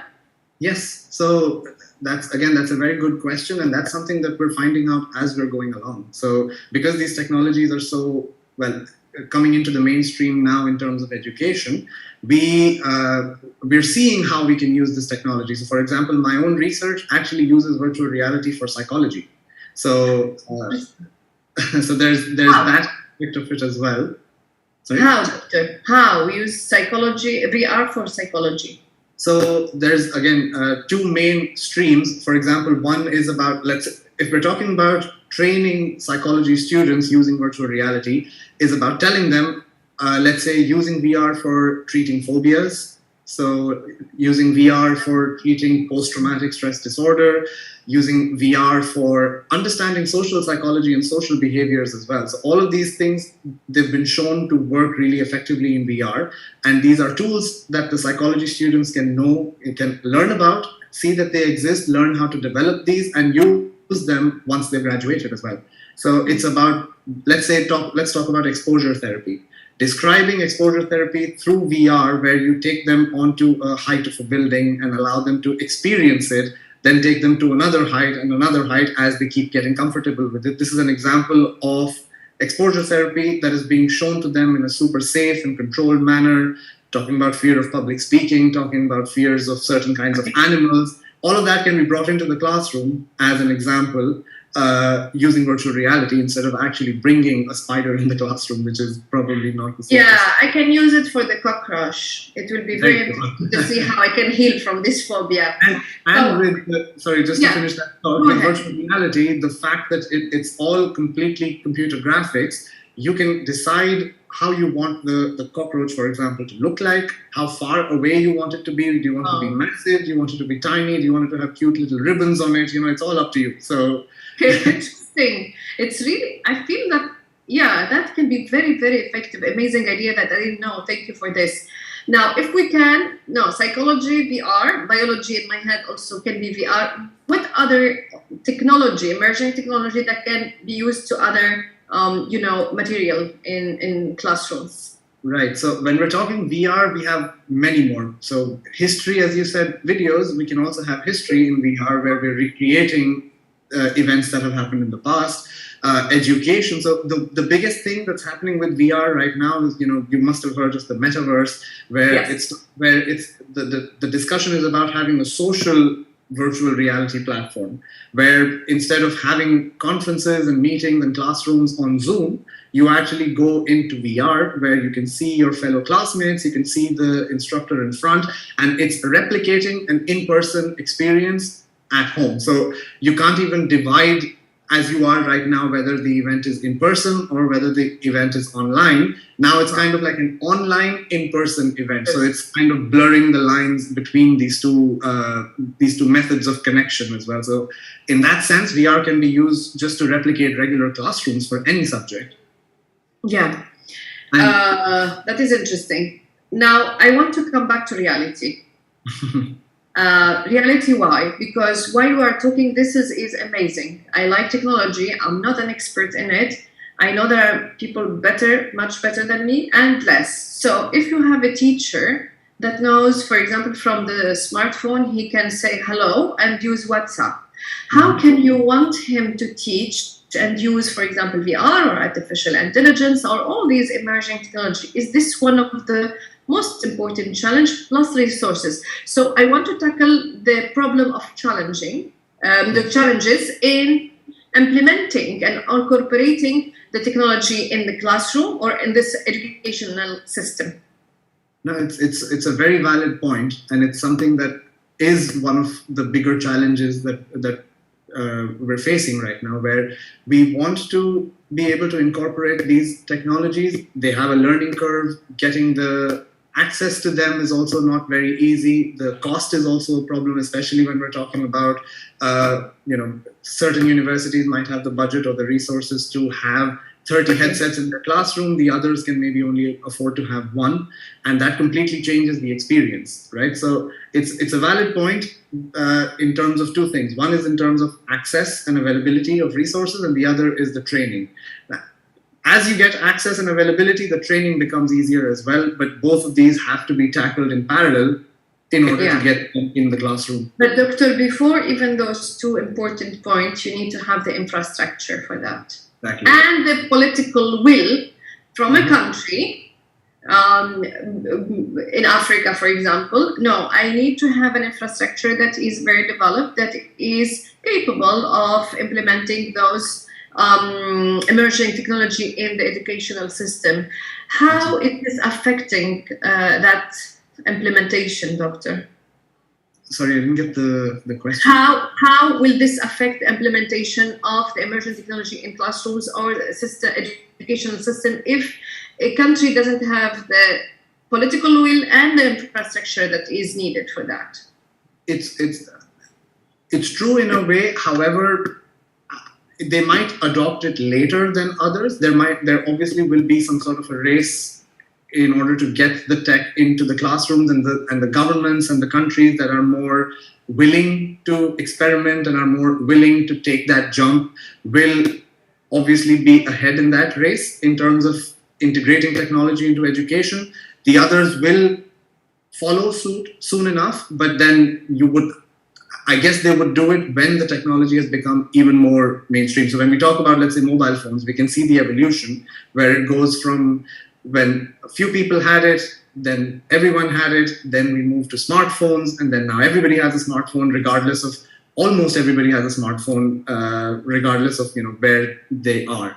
So in that sense, now everybody does have access to that technology. Some got it earlier, others got it later, but it's just a question of, you're right, it's a question of the infrastructure and the spending power that people have as well. So technology, when it comes out, when it's emerging, it is expensive and not as easy to access, but as it becomes more mainstream, it becomes easier to access. And the ease of access then makes it possible for everybody to get hold of it. How are we blending together? It could be blended. So what we have in curriculums, are they easy to transform to be used through technology? I don't think so. I think with technology, with integrating technology into the curriculum, one has to think of how the technology can be leveraged to be most effective. So when we had the pandemic and it was an emergency situation, in 1 week, universities had to switch from classroom learning to online learning. We kept the same, let's say, form of delivery, just moved it online. But 6 months into the online learning, we already figured out that there's so many tools, such as Padlet, Mentimeter, there's online whiteboards, there's online collaborative tools, there's Kahoot quizzes. So there's so many of these online tools that you can use to enhance learning, and trying to replicate the traditional curriculum and just using somehow technology in it probably won't be as effective as truly understanding the capability of the technology itself and somehow tailoring the subject or the content to make the most of that technology. Can you go back to those tools that you named, because they are interesting, because I don't know what are they, but it seems that they are emerging tools, technology can be used in a classroom? Please go ahead. So many of these existed before the pandemic, but they became very mainstream. But a lot of new tools actually were developed during as well, because teachers felt the need and educators felt the need for some sort of, let's say, quizzing platform. So when you're online, all the students, they have 60 students in front of them and they just need to do a quick poll. Now, in the classroom, you would just say, students, raise your hands, those that want to do X or those that want to do Y. And you'd see the show of hands and see quickly, okay, this is the class majority that they want to do this over that. Now, in an online setting, we don't, at least initially, we didn't have anything like that. So getting these online polling platforms or online quizzes platforms makes that kind of stuff very easy to do as well. And it's not just in terms of getting the popular opinion, but even asking questions related to the topic or related to the content can get very easy, and you can have competitions. You can see which student is doing well, which student needs to get more right answers. So all of that is also possible with these kinds of platforms. That is amazing. Now, what skills I want to see now, the outcome. Let's start the outcome of this. We discovered the actual system of education of nowadays, how they can be implemented together or incorporated. We know what are those emerging technology and the challenges that could be faced. I want to know the outcome of this.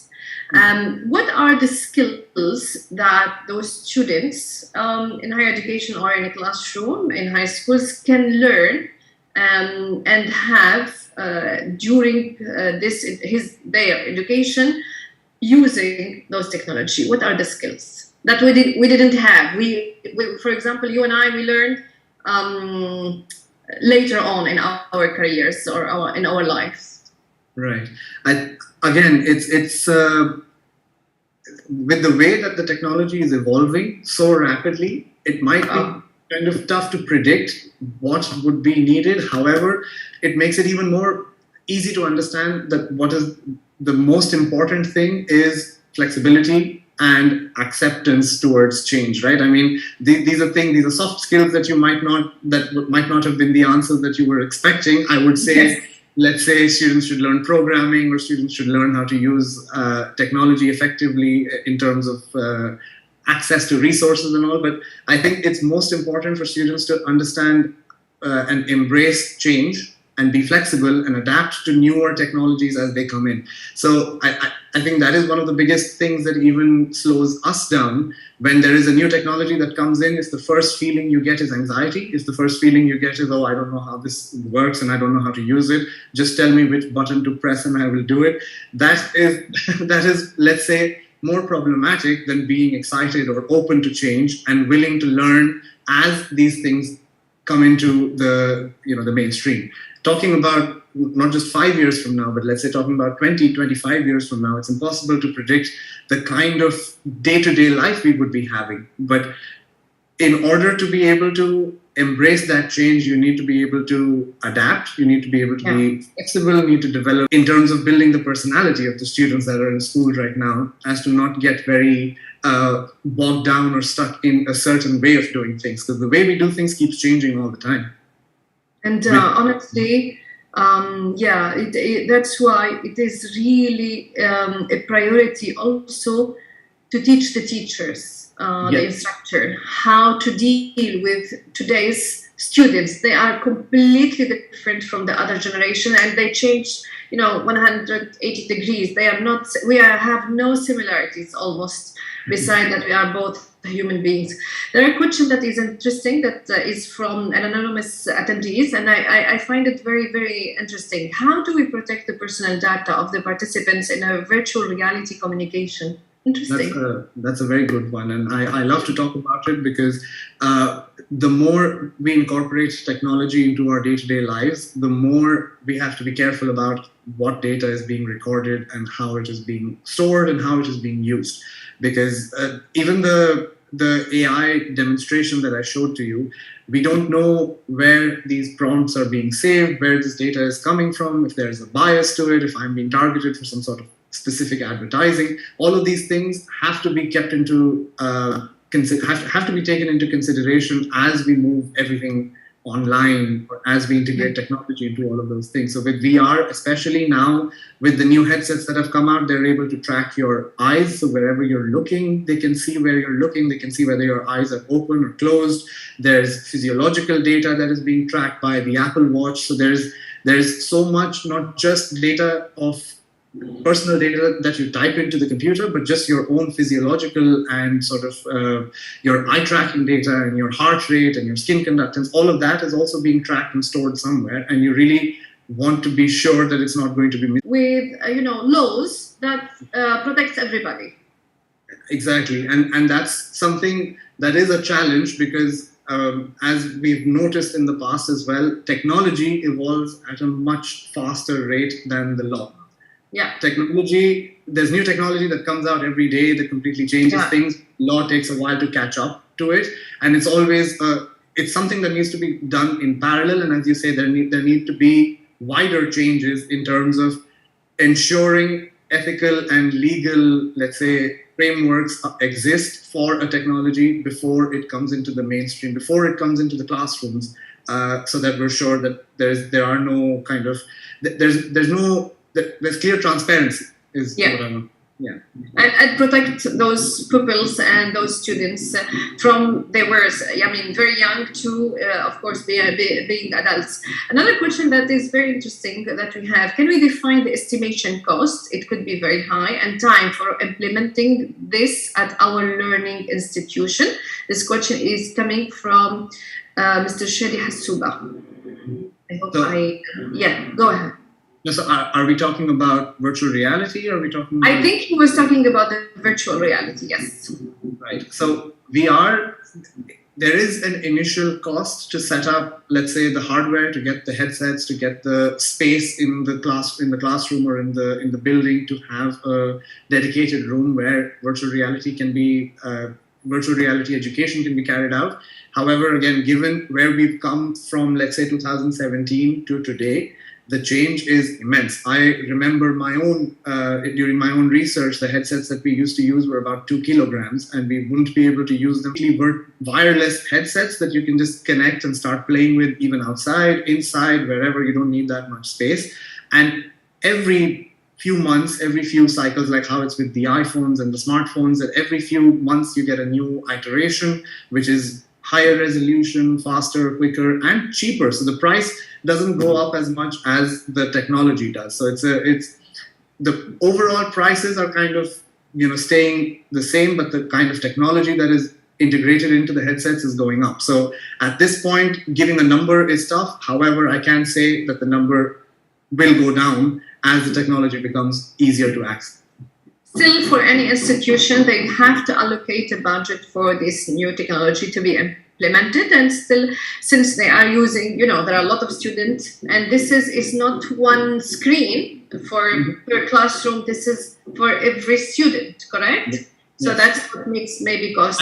I would also add into that budget some sort of expertise as well, because at this point, when you get let's say 20 headsets in the classroom, you also need support. You also need an expert who can maintain the headsets, maintain the quality and the content of the headsets that you get the students to use. And the trainer. And the trainer, exactly. For the teachers, because this is new to be introduced and incorporated in classroom. Another question, what about the social dimensions of technology in Arab society?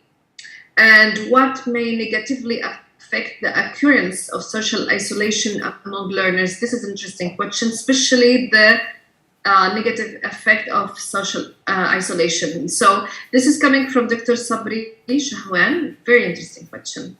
Yeah, no, and I'm going to push for technology to be incorporated in the classrooms now.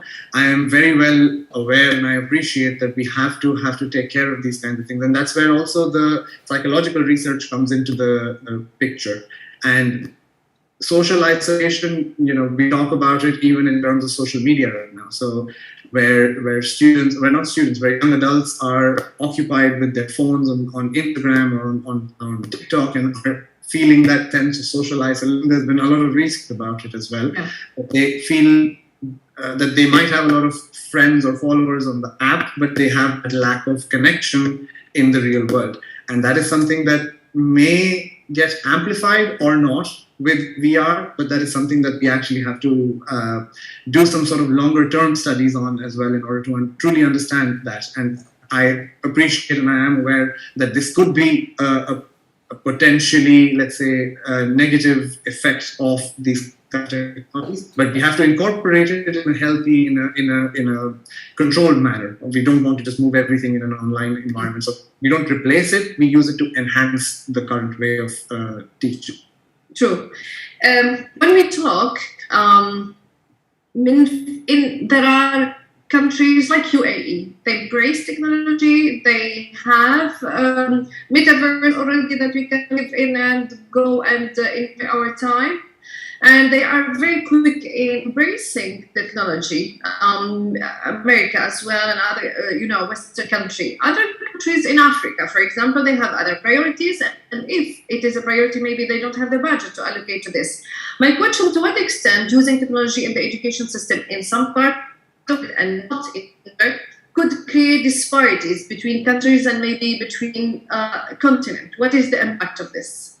I think you're right that it would. I would imagine that it would create some sort of disparity because having access to, even when we're talking about, let's say, virtual reality, like the examples we gave about the human anatomy, about dissecting a frog, about viewing a historical event being recreated in front of your eyes and being able to have, let's say, understanding how phobia treatment works in VR. All of these things give you such a strong hands-on experiential, let's say, value to your education, where it's not that you've just read about it in a book, you've almost kind of experienced it, you've lived through some sort of recreation of it, which, again, I think that adds to your case, there is something lacking. However, again, I can't say anything for sure because we would need to look at numbers, we need to look at research. However, in my experience, I think there would be that disparity where students that have had access to that technology would have had a slightly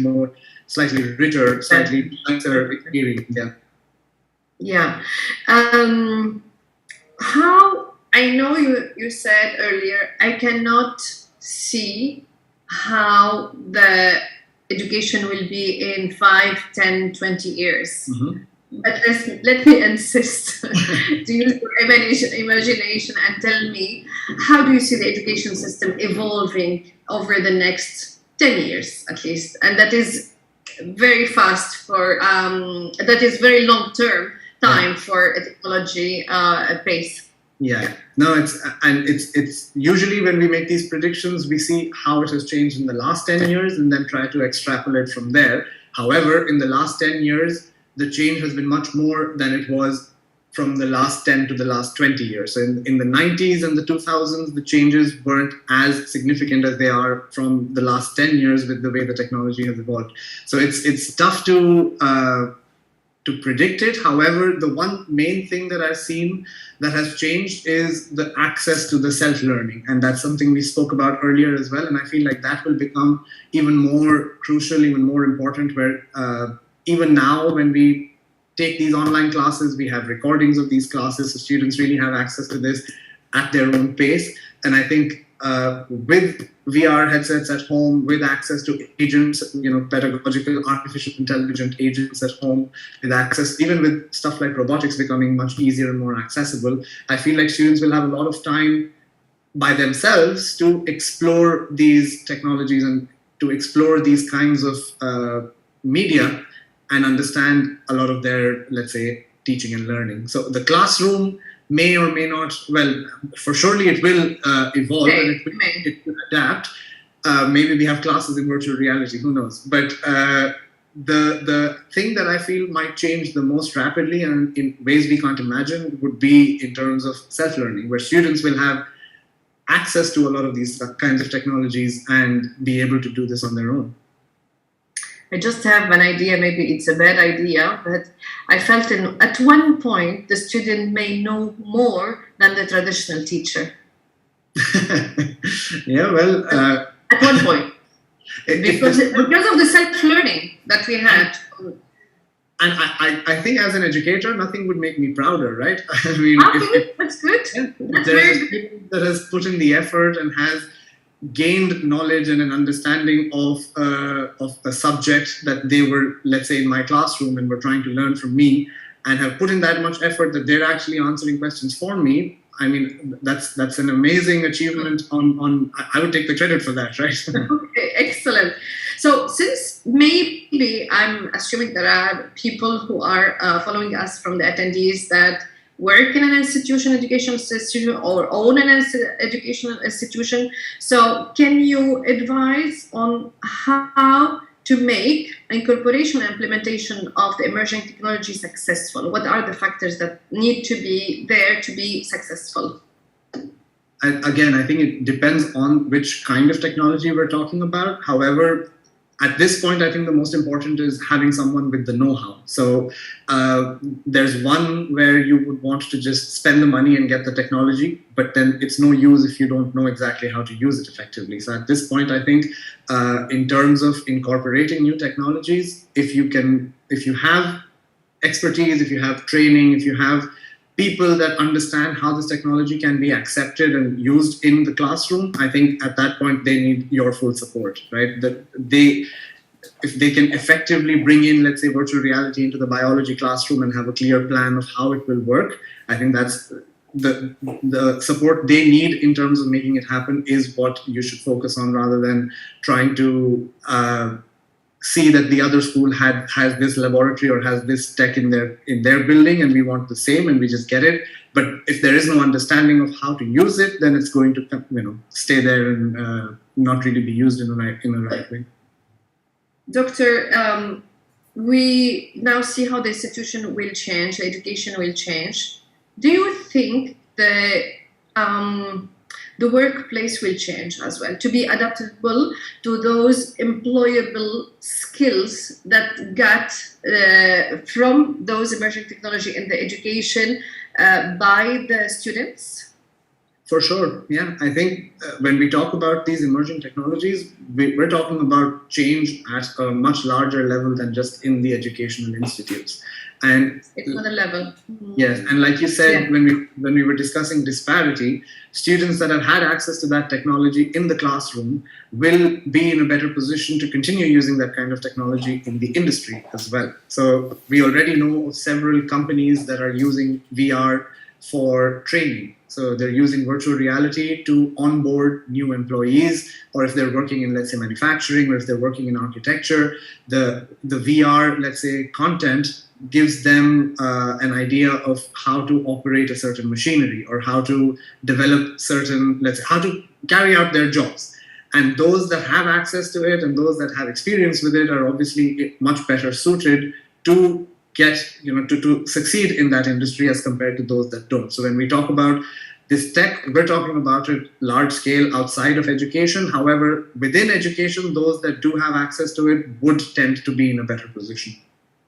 So to adapt to this new emerging technology being used and implemented in a classroom in any level, of course, of education, teacher has to change with their training, the institution will change, countries with their infrastructure will change, and workplace actually will change to adapt to this overskilled actually graduate. That takes me to, because we are almost done, to almost the last question. Let's see with time how the future graduate will look like, how he is, because I remember how I was just trying to learn everything from the beginning when I get graduated. But how this graduate will look like? Hopefully, a lot more prepared than I was probably in terms of just getting started with if they want to move into industry or if they want to continue their education, get a master's degree, do a PhD, it's just the access to information that they have even now is so much more as compared to what we had, which puts them in a position of power, which puts them in a position of having this kind of knowledge in order to succeed.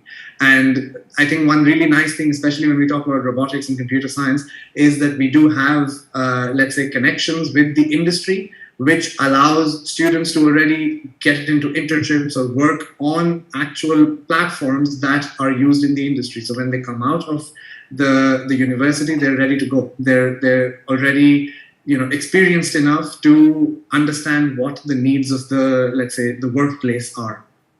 Amazing. Dr. Samir, thank you. Dr. Samir Kishore, the head and founder of the Immersive VR Lab and program coordinator for the Masters in Science Robotic program at Middlesex University, Dubai. It's very passionate to talk with you. This is amazing. I learned a lot, Doctor. Thank you so much. I was like in a classroom and just asking to learn from you. Thank you so much. Thank you.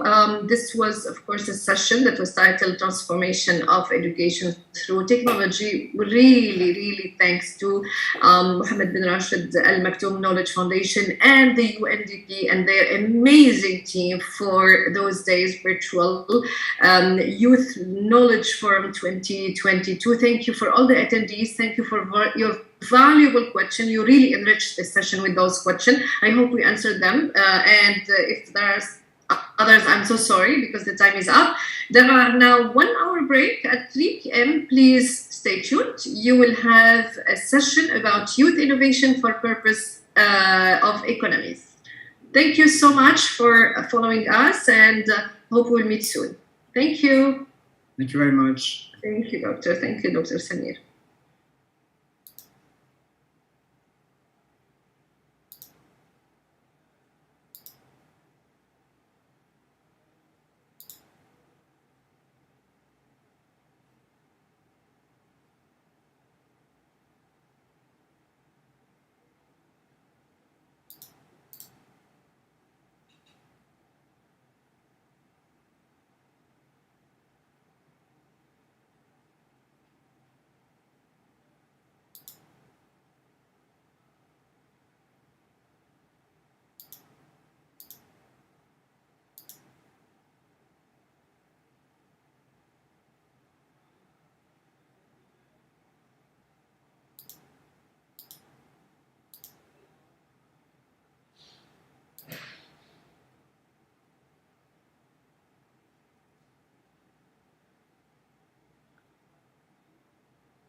very inspiring topic that we'll be talking about unleashing youth innovation for purpose economy, a topic that I believe it will bring to us many inspiration, I believe, with our speakers. So welcome all. And of course, before we start, I would like to remind you that we have simultaneous interpretation. So it's available in different languages to you, so we can start our session, and you can choose your language and listen to this discussion in your preferred language.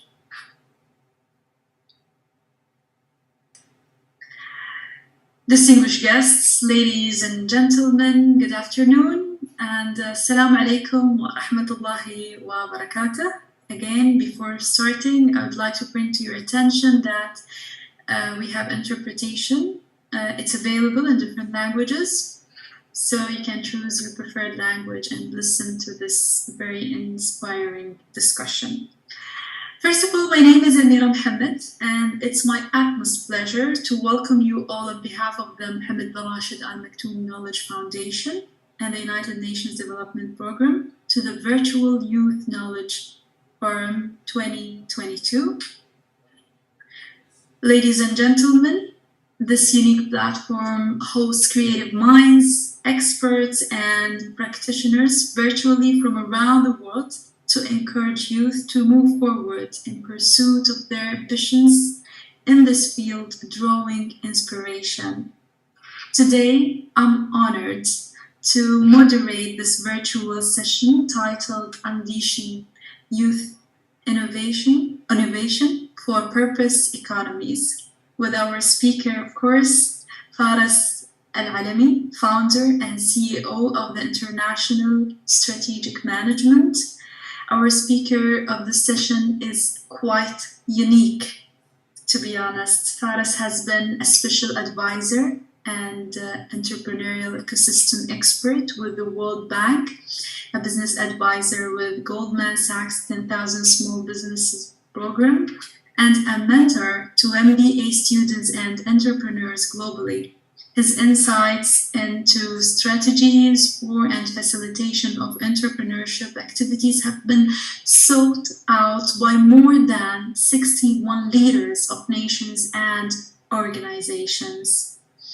So, before we start the session, I would like to acknowledge you all that we dedicated the last 10 minutes for your questions, and you can share them with us in the chat box, so we can ask Faris these questions in the end of our session. So thank you, Faris, for joining us in today's session, Unleashing Youth Innovation for Purpose Economies. Thank you very much. Thank you, Amira. First of all, thank you for the whole Knowledge Forum and the UN effort, as well as, of course, thank you for the very kind introduction. And I'm looking forward to having a discussion with you on this topic, and of course, with all the participants' questions and comments. Before we start our discussion, I believe you prepared for us a very inspiring presentation to start with. So please, the stage is for you.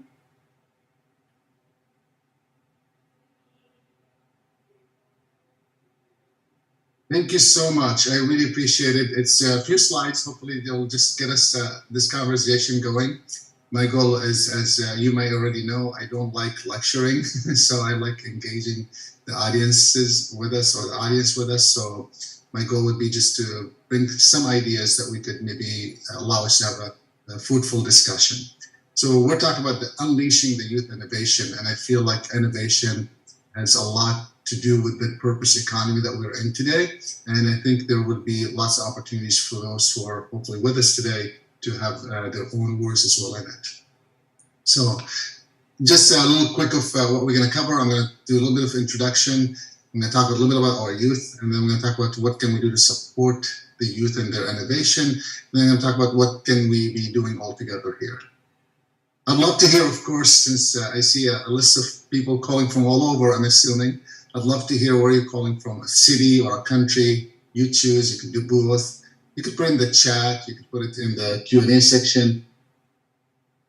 Whatever you like. I'm just bringing my chat so I can see what you're writing. So I'd love to see where you're calling from, whether it's you could list your city or you could list your country. You could use either the Q&A section or the chat section to answer this fun question, hopefully, to start us with. All right, I already see some answers, so I'm going to keep going. Thank you very much for supporting my question and taking a minute to answer it. So just a little bit about who I am and how I got here. So since Amira did an amazing job summarizing it, I'm going to just move forward to say my work has always been around entrepreneurship and small business development, and I'm really excited to be here with you today. I want to mention something. Today's youth, a lot of times we discount that they're young or they're youth, and we really sometimes override it. And I really want to just bring this to our attention that our youth today is the leaders tomorrow. So if we don't invest in them, then who else will? So this is important for us to just keep remembering as we have this discussion today. And since I already know I probably have all kinds of people on this call, I'd love to hear, what do you think?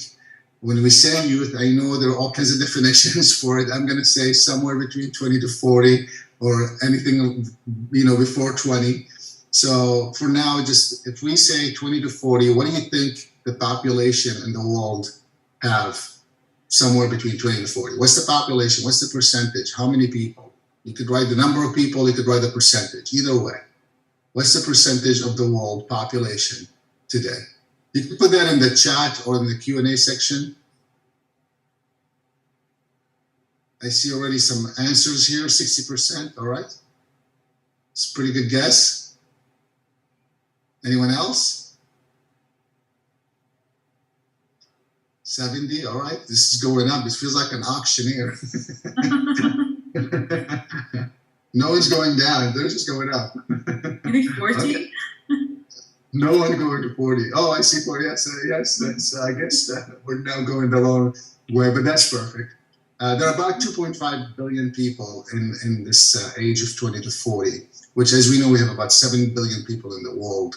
And if you add the under 20, we're looking at 4.9 billion. Some estimates 5 billion, some estimates a little bit less, 4.8, 4.6, depending on which site you use, whether it's the UN or it's the World or the World Bank. Everyone has a little bit of different numbers, but they're somewhat very similar.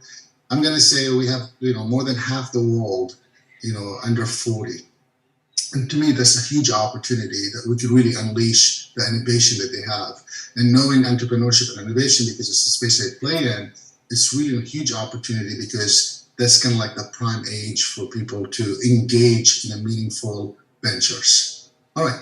So a couple of fun facts about us. 60% of the people who are considered youth or teenagers are really interested in starting a business, which is a really great sign of entrepreneurship. And I want to shift the conversation from entrepreneurship as a business starter versus an entrepreneurship as a mindset, a way of thinking. How do you look at a problem? How do you solve a problem? How do you look for opportunities? How do you create opportunities? And if we look at it that way, it's pretty exciting to see that 60% of the people think of entrepreneurship as a way or a pathway for them to keep going.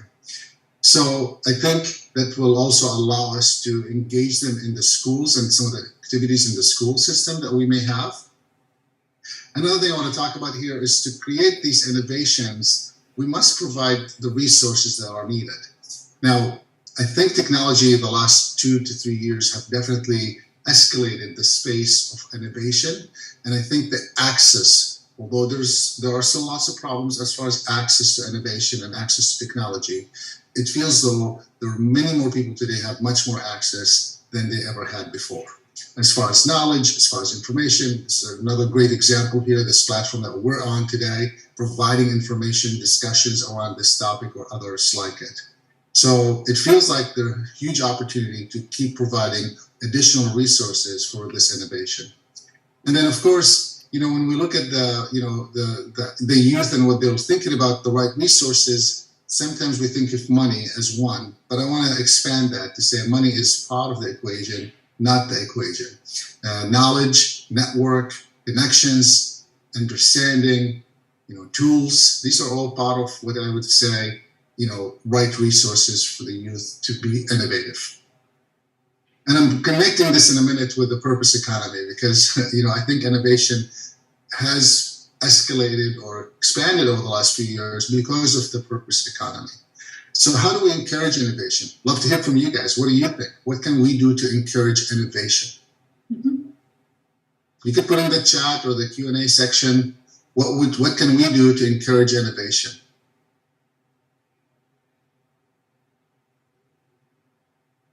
Once I see you have one answer, I'll move on to the next slide. Can I answer? Yeah, please, Amira, go ahead. Believing in youth ideas, maybe. Beautiful. It's like you saw the slides before. I know you didn't, but I hope that. Creative thinking, very good. Yes, you guys got it. I think a lot of times we know it, but we're not implementing it.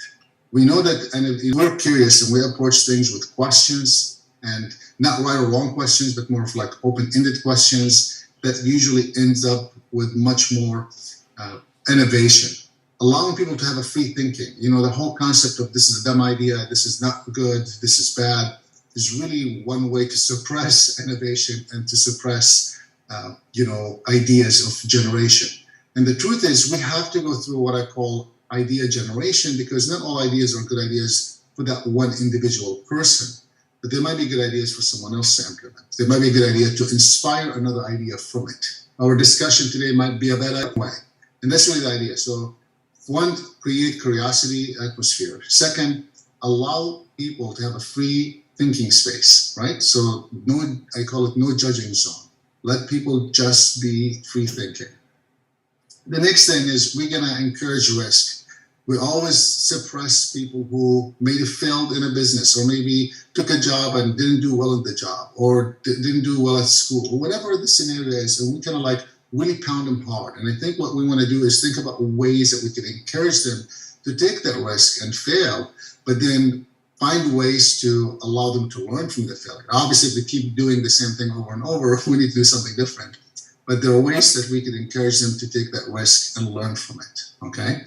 So how can we connect this to the purpose economy? So I talked about innovation, now we want to connect it to the purpose economy. So the first question I'm sure Amir will ask me in a second, which is people want to create things. And I really feel like during COVID, the last 2 years, we shifted somewhat to be more of a purpose economy. And from my perspective, the simplest way that I look at purpose economy is people used to go for work because they wanted to go to work where they liked to go to work. And today, they're looking for work that is meaningful to them. So what can I leave, and where can I go to work where I could make an impact in the communities that I like, or the communities that I care for, or in the areas that I care for, or in the space that I want to be in. If you ask some person to need more, but they're going there because of the purpose of why they want to be here. And that's really is a big shift that we saw the last couple of years. So if you connect this whole idea of innovation and then creativity to the purpose economy, I think we could unleash a lot of, unfolded ideas and businesses, and as well as ventures, as well as jobs that we don't even know what they look like today. I want to end this just by saying, I'd love to hear where you're calling from. I got to know what city you're calling from. I'd love to know if you're calling from your office, from your car, from your home, from the escalator somewhere or elevator. Where are you calling from? An airport. I'd love to hear from the chat or see it in the chat. Where are you calling from? Home. Okay. So since I got one answer, I like to usually keep moving. Those who like to stay connected, there are lots of ways to stay connected with me and with the channels and the discussions that we have beyond this. And then, of course, I'd love to hear from you one word about what we discussed so far. And for those who want to give us feedback at the end, if you use your phone now, I'll give you a link to where you could come back at the end and give us feedback about our discussion today. I want to leave a lot of time for Amira. I know she has a lot of great questions that I'm looking forward to answer. And those who want to stay in touch with me, please feel free to, use your camera again to download my contact information. All right, Amira, back to you. Thank you so much for allowing me just give a frame or reference or some key. This very fast-paced world.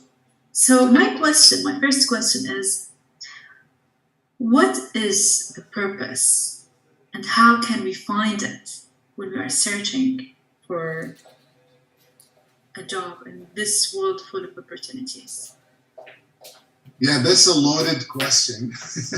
Thank you so much for asking that. You know, I think when I think of purpose, and of course there's a definition that you can Google, it's about, you know, being creative, it's about sustainability, about all these things. From my perspective, what I'm seeing from youth and what I'm seeing from impact, is it a community? Is it a specific topic or a specific idea? Once you identify that, and sometimes, by the way, it might be, I call it a road, it's not necessarily a destination. So you might start thinking, I would love to make an impact in the knowledge economy. I want to make sure that everybody has access to knowledge. And you start that path, and then as you unfold that path, you find something else that you care more about. You find that, hey, sustainability is something I want to look more into, and I want to see that there is more use of solar energy, or whatever that is. And then you start evolving to that. So the purpose economy is really finding, one, what is it that you care for? And that might take a few questions, like why, what purposes do you care for? What ideas you care for? What beliefs you care for? What cities you care for? And then finding work around that specific topic.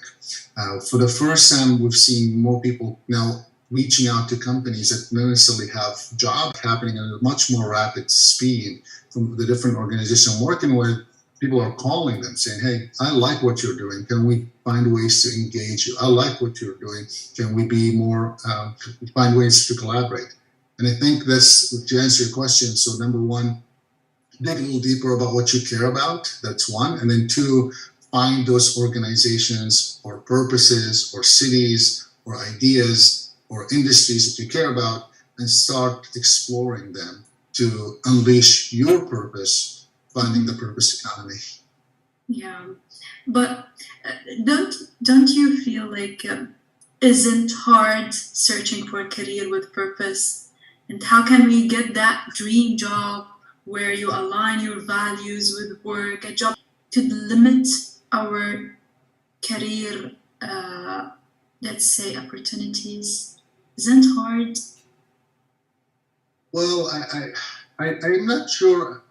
So to be clear, honestly, from my perspective, I don't want to differentiate between finding a career or starting a business, although they are different, and for sure they have different pathway. I really feel from an entrepreneurship perspective, the way you look at things, and then innovation perspective, and then, you know, finding your own purpose. If we look at those three circles and say what would be the common things between them, I think, and you start doing it, and then you realize you don't really care much about it, right? And I think that to answer your question, the first thing I would say is start somewhere. Because if you don't start somewhere today, you're just not going to take that road that will take you to discovering the purpose that you want to be in here. Ideas about what is success or not, those kinds of ideas usually limit you from unleashing what your potentials are, because you're going by what you've been fed through information, or at least thought through information, to make you think one way or another, and not being free thinker, finding ways. And it is tough, because when you take those kinds of roads, blocks will show up, challenges will show up. Sometimes it's not easy. Sometimes it could be rough, especially if you take a job and you don't like it and you end up not liking being there. Those things could really, become roadblocks. But I believe also those things happen even if you go after the career you want to go after. Those things just show up. So my attitude is, if it's going to show up anyway, why not take a path that potentially could unleash your purpose and your knowledge and why you want to do things and how you want to do them. It doesn't mean that you have to start a business. And a lot of times people think that I got to start a business because no one else will allow me to do it. I think that's limiting, because sometimes you don't have all the resources that you need to start the business. I'm one of the people who encourage, obviously, entrepreneurship and starting businesses. At the same time, I want to encourage the mindset of it, because when you work somewhere but have this attitude of, I see a problem, I want to solve it, or I see an opportunity, I would like to find ways to create it, they could potentially create some more innovation within companies. And those who can take the pill of risking it to start a business, then they could jump ship and do that. But those who can't, maybe they could still be innovative, entrepreneurial way for them to stay within the company and just continue their path. Clearly, sometimes can be limiting, that limit some of those ideas, but I think keep finding more of those gigs. Yes, so innovation is linked strongly to purpose economy. What are the other main pillars for purpose economy, Faraz? Yeah, I think society has to play a role, right? Because today, if you look at trends, Amira, and I think there are many studies that shows there are lots of people moving from the urban settings to the city settings, and I think when you have density and you have people interacting with each other, more discussions become. And this is why I believe letting people be curious, the idea of mixing people from different backgrounds, from different religions, from different beliefs, from different places, from different education level, these kinds of things can really cultivate the whole idea of why do I exist? What do I care for? And it'll also open up the mind to see what else is out there. Because a lot of times if we live in a certain society and it's behaving in a way or another, it not necessarily right or wrong, it just allows you to think in a certain way. And then that could limit or inspire you to do it.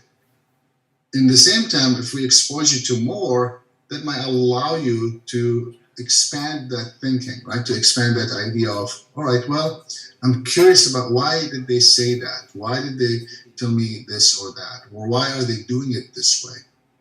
So, I think allowing people to be curious about the learning of it will allow purpose economy to foster, will allow us to foster, will allow innovation to foster, all those things somewhat tied together. Mm-hmm. So curiosity is a key and is a main pillar as well.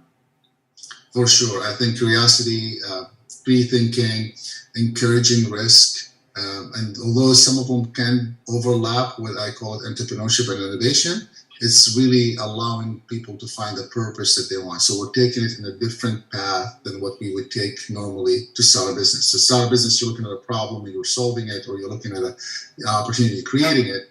In this space or in this sphere, we're talking about it from the idea that we're allowing you to think about why do you do what you're doing? Why do you care about what you're doing? How can you spread good? How you can make an impact? How you can align your values with your work? I think this makes entrepreneurship life feels better, like with all the challenges, but it keeps fueling their spirit to keep going, whatever they're facing, all the challenges. It's okay. As long as I will have a good impact to the world, then yes, why not? So how can we empower youth through social innovation and entrepreneurship? What tools should we give them, or just show them the way?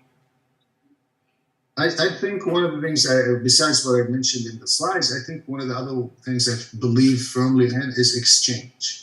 So having opportunities like this platform, which allow us to exchange ideas and thoughts from people from all over the world to have a say in something. One, it exposes them to, sometimes unfortunately, to the limited way of thinking of others, right? Because somebody might say, if you don't do this, you're wrong. If you don't do this, you got to do it this way to be right. So that allows them to see that maybe that's how they sound when they speak, which allows them then to reflect on how can I improve my behavior to unleash what I want to do. I think exchange also physically, so allowing youth to go to different places, having them visit different countries, different spots. I think that's a really huge opportunity. I feel like the world can do a better job allowing access and giving and providing access to youth to exchange in that kind of way, because that usually opens up the world. Most people that I've met that did really well later in their life at one point they did an exchange. They were exposed to a different place. They were exposed to a different idea that allowed them to be inspired in their own home, in their own place, to do something unique and something purposeful for them and for the people that's around them. So I think exchange would be one. In addition to, of course, the free thinking, the three things that I mentioned earlier, exchange would be a fourth one I would add to say this is really important. If we could find ways to have this exchange, whether it's online, whether it's physical, these kinds of things could definitely unleash a whole nother world that's right now being untapped. Mm-hmm. Okay, so exchange knowledge, experiences, and ideas. That's how we, as a human being, interact and make our ideas and bigger and implement them with good purpose for and impact for the world.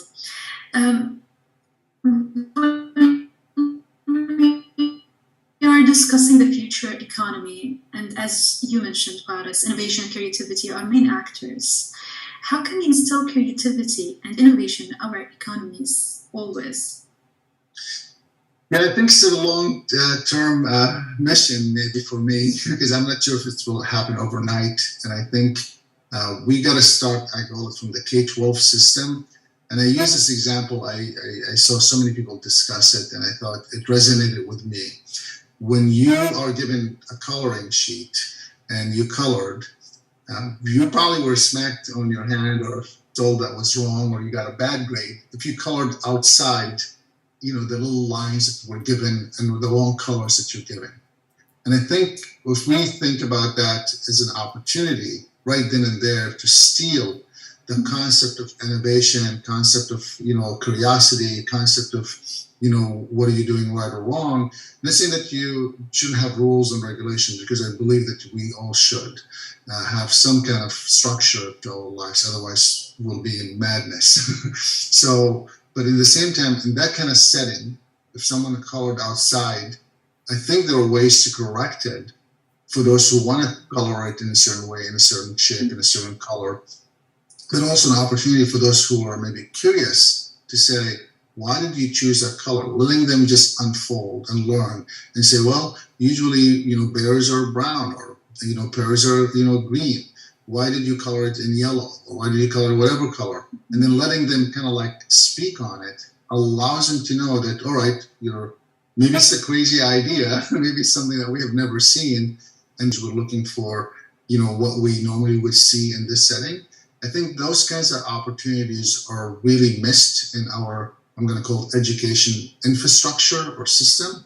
And I think when you do that day in and day out, every day for 12, 14, 16, 18 years, then people's somewhat creativity goes down, because they no longer are excited about, you know, doing something different. They're more excited about doing what everybody else is supposed to be doing. And I think we could find ways to encourage that, but yet teach what colors are the appropriate colors for these kinds of figures, and why would it be different if it was something different? Why are we thinking that way? What makes it unique if we did it that way? I think that could help. So number one, I would say, use different ways of teaching. The second, I still see a huge opportunity in the way that we teach. And I'm lucky enough to work with a lot of wonderful, amazing educators that do approach education in a different way. I was lucky enough to, you mentioned it earlier, to mentor MBA and BBA classes. And the professor, one of them, I mentored a lot of classes. One of them, the way he taught is he brought people from the streets, I called it, and people who are highly educated, and then the students, and paired them up in teams and say, come up with a solution to this problem. Now, I'm not saying that's the only way to teach, because you can't. Sometimes you need to give them some information. But it's just finding ways to be creative about teaching, engaging them could potentially be a huge opportunity. And I think we're seeing a little bit of that shake-up right now at the universities, because enrollments are shifting and it's changing. And places like this, right, you're providing an amazing platform for people to have education. It's not maybe formal education, but it is education. And people are inspired to find ways that they feel that they will be inspired to go after their learnings. So that could be another way to look at it. So one, infusing different ways of methodology of teaching, and two, and ensuring that it continues from the K-12 to the university level. First, through your experience, this entrepreneurs generation, what they are going to bring us in terms of purpose economy, how they are contributing to this economy, as we're working closely with them as well. Yeah, so one thing we've seen in the last maybe 3 to 5 years, a whole trend of what I call it social enterprises. So they're wanting to start a business, but they're not really caring about making the money. They're really more caring about the purpose of why they want to do it. So it doesn't mean that they don't make money, by the way, and it doesn't mean that they're not making a lot of money. They started with the notion that, if I make $40,000, running the business versus working $40,000 a job, I'd rather do the business because it's for the things that I care about, right?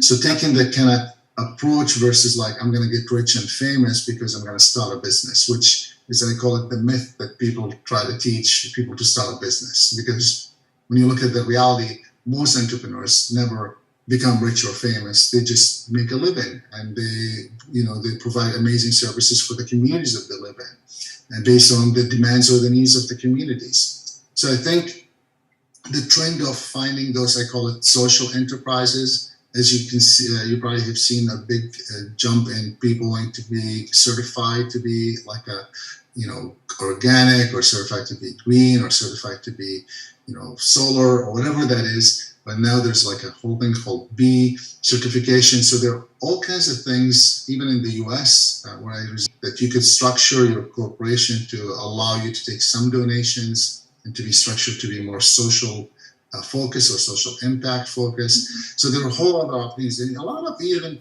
and I think sometimes we miss the opportunity to think about in their areas, because a lot of times they end up starting up foundations that donate money to different projects and programs. So, I think it's now being seen a lot more than it used to be seen in the past. And I think that's exciting to see. The whole idea of, I call it social enterprises and social entrepreneurship. Good. So corporate social responsibility is important when we are talking about the purpose economy. It's always important to give back to the community and to have impact. Absolutely. You got it. Okay. So Faris, talking about the digital workplace, how can, how can we place meaning and purpose to that digital atmosphere? It's hard, isn't it, right? Because I only see you in a 2x2 on my screen. So, so it's hard to digital, but also in person. I think we need technology, right? Because Amira, you and I probably would not have this conversation if I had to fly to Dubai or you had to come to the US for an hour meeting and then go back, right? It would be just not realistic and a waste of a lot of time and energy. Utilizing technology this way is key, but then maybe finding other ways to say, all right, let's bring all the people that spoke virtually to the, in person to do something different, right? For 2 or 3 days versus the 1 hour. Let's come up with a different way to connect them. I think we have to find ways to connect people through the technology to back in person, then back to online. I think that's a really big opportunity that I feel the world might miss if we don't leverage it and encourage it right now to really keep the online, but also find ways to connect this in person. Because at the end of the day, we're human, and feelings is really all that really keeps us. I mean, I know people have all kinds of reasons, but at the end of the day, it's all about feelings. That's how I look at it, and how you feel about things. And feelings, unfortunately, technology just does not bring it up, right? It's kind of like brings it back, because I'm now behind a screen with a little bit of lights, a little bit of a camera, a little bit of mic. I feel like I'm communicating, but I'm not rubbing shoulders. I'm not seeing all the people that are participating. Somebody might be like, I'm done. Somebody might be like, this is exciting. Those kinds of things are disappearing now because of the fact that we're using technology. So I think finding ways to bridge technology with in-person exchange or interaction is really key to foster this purpose and innovation. You mentioned earlier about the purpose, and it's not money. It's not only about money. It has many other elements that we should look at it. We should find it. So tell us more about that. Why it's not money? Why it's knowledge? Why it's connections? Why it's information? Yeah, I mean, I think a lot of times people think money is the answer, and a lot of times, actually, especially for, I call it for growth stage companies, money is the last thing they need. Okay, they need sometimes systems in place or ways of doing things or creating structure. And I think, especially for youth, connections and having access to knowledge can shape a lot of mistakes out of their way. So let's say that you have to do it one way or another, but learning that someone tried it this way and this would work, this is what didn't work about it, will allow me to think about, if I approach it this way, to be cautious at least, or be cautious about if it goes wrong, I'm already thinking of solutions for that exchange that could happen with me taking that path or taking that road. Because now if I take that road and know that there's a speed bump that will show up, at least I'm aware of it, I'm prepared for it, I could maybe slow down before I hit it, or at least be aware to slow down and look, and if it's not there, then I could speed up and keep going, but allowing me to be, I call it aware of these situations will eliminate, not necessarily 100%, but maybe will bring down the percentage of me making mistakes, the time that will take me to get to where I need to go, or the destination I'm trying to reach. This is really why I believe it's important for us to foster that. Okay. If you would give an advice for entrepreneurs of how being an efficient member of the purpose economy, of the future of purpose economy, what kind of advice you will share with them? So one thing I always avoid is telling people what to do or advising them on how to do it, despite the fact that I've been a special advisor to a lot of people. I always start by saying, you should never listen to my advice. You should think about my advice as questions or opportunities for you to think about it. Because at the end of the day, each one of us is so different. Your access to information, the way you receive information, the way you look at the information is going to be completely different than how I will receive it, how I look at it, the access that I have, the access you have. Not right or wrong, it's just different than anyone who is calling today from Dubai or India or any other place that they're, I saw the long list of different countries, right? I think it's going to be different. And it start with what you have, leverage what you already got, right? So those who are waiting for something to come, for them to move forward, I will usually say, stop it. You already have something, be in where you are. No matter where you are, you have something, just be in here. Start looking at what is it that you have, and can I leverage it to do something to make an impact in where I'm at? Now, those kinds of smaller steps for you that you think is small, actually might be a big step for someone else, and it might allow you to start on that, I call it the pathway, or the road, that then necessarily, again, not a destination, but it's a road that you start taking, and then as you start taking it, you might find better things, you might find better resources, you might find better connections, you might find better ways. But if you don't take that start with what you have, or start where you are, leverage what you have, then you're really missing the point. So my only advice would be start with what you have or where you are and leverage what you already have without you having to think too hard about, well, I don't have this. Well, listen, we all don't have a lot of things. Just work hard. Yeah, you got to start where you are, because a lot of times we're looking to be somewhere else to start, or we think if we are in this spot, we would be in a better spot. And the reality is not. I work with a lot of individuals who might have a lot of wonderful things today. I came from a humble beginning, and I'm still in a humble beginning now. And I think that it's important to remember that it might look really good on camera, on paper, on whatever, but the reality is they have their own unique challenges to keep doing what they're doing, or to keep going with what they got, or to maintain what they have. So it's just a different challenge, it's a different opportunity. So I say, don't look at others, compete with yourself. So the first thing I would say, start with where you are, leverage what you have, number two, and then number three, compete with yourself. Rather than competing with other people like what they're doing, compete, okay, I was here yesterday, I'm here today, and I'm here tomorrow, but just keep competing with yourself to move forward. I agree. We need to compete with ourselves and see and look where we are today and looking forward to what we want to be the next day. My last question before moving forward to the Q&A section, and as we have many questions from the audience, I'd love to share. If you have in your mind one example of a startup, a company, or a person who has a purpose, and that was really a great example for you to just share it with us. Oh man, I think there are lots of stories and examples. I think one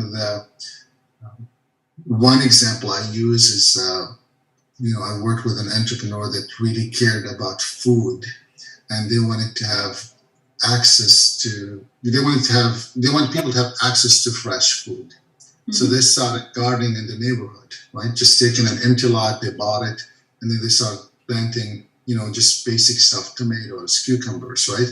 And they initially were just giving it away. And then before you know it, it became, that lot became second, that second became third, and the next thing you know, they have a little farm that is now providing for the community that they live in. I think, these are, from my perspective, big impacts that they're making in their community. And they initially started without purpose of making money, but the purpose of being purposeful for the work that they're doing in the community that they live in. And it became fruitful for them in the end, because now they have a little, business that's basically providing food for the neighbors that they have. Great example. There are lots of examples like this. I mean, I worked with a single mom that was homeless, and she wanted to make $400 a month, because $400 a month for her meant that she could have a safe, secure place to keep her kids with her, and and keep it going. And some people might say, well, what's $400 going to do? Well, maybe to you won't do much, but to this person is life-changing event.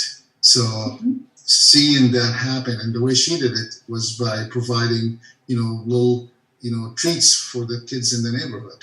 So selling $1 of a candy here and there, maybe it's not the best, healthiest snack, but people like, a little candy, and then allowing her to have access to those kinds of things to provide for the neighborhood that she's in, allowed her to have the safe shelter that maybe allow potentially, hopefully one day, her kids to move on to maybe a different place, a spot or a bigger place that they could have, their own rooms, who knows? But seeing those kinds of things, that they were driven initially by social reasoning, and then became a business later.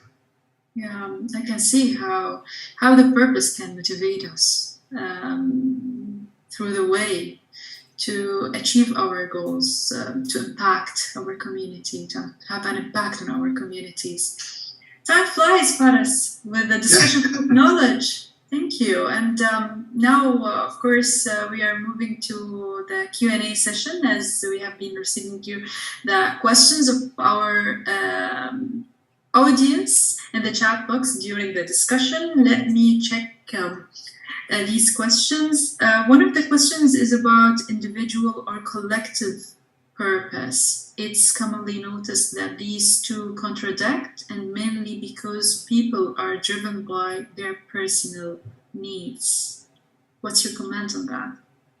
Yeah, I usually say it's an act or a dance. Personal basic needs, and we all know about the psychology, right? So safety, food, and shelter.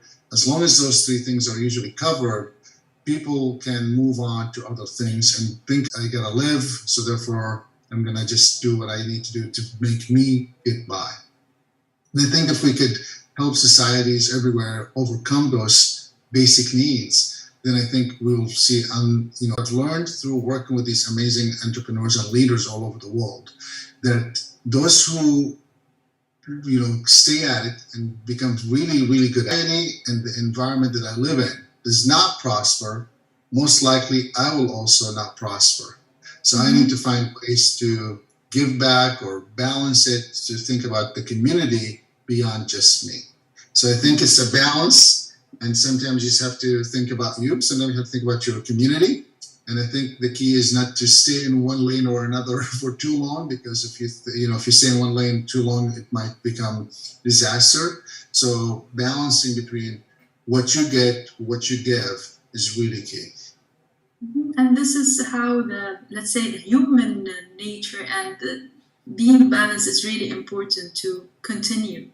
And well, it's easier said, right? So it's easier said than it is done, and this is why I say you have to just be aware of it. So if you're not aware, then it's easy just to take one path and and keep going, and then not knowing that you're going so long thinking about you, and you haven't really looked around to see what can you do to the community, or the other way around. You've been giving so much to the community, you never took care of yourself. You never took your family on vacation. I'm definitely guilty of those behaviors, and this is why I say it's important to really take the time to think and reflect, and to say, all right, next week I have to do X, Y, Z to balance it, and then I can go back to my selfishness or community or whatever it is that I want to do. But take the time to reflect. I think the key is reflection. okay, reflection. Other question about this is that the broad concept sounds utopian. Is there evidence that the shift is already underway? The what is utopian? Which one? The broad concept sounds utopian. Okay. Is there evidence that the shift is already underway? Yeah, the ship left back in March of 2020.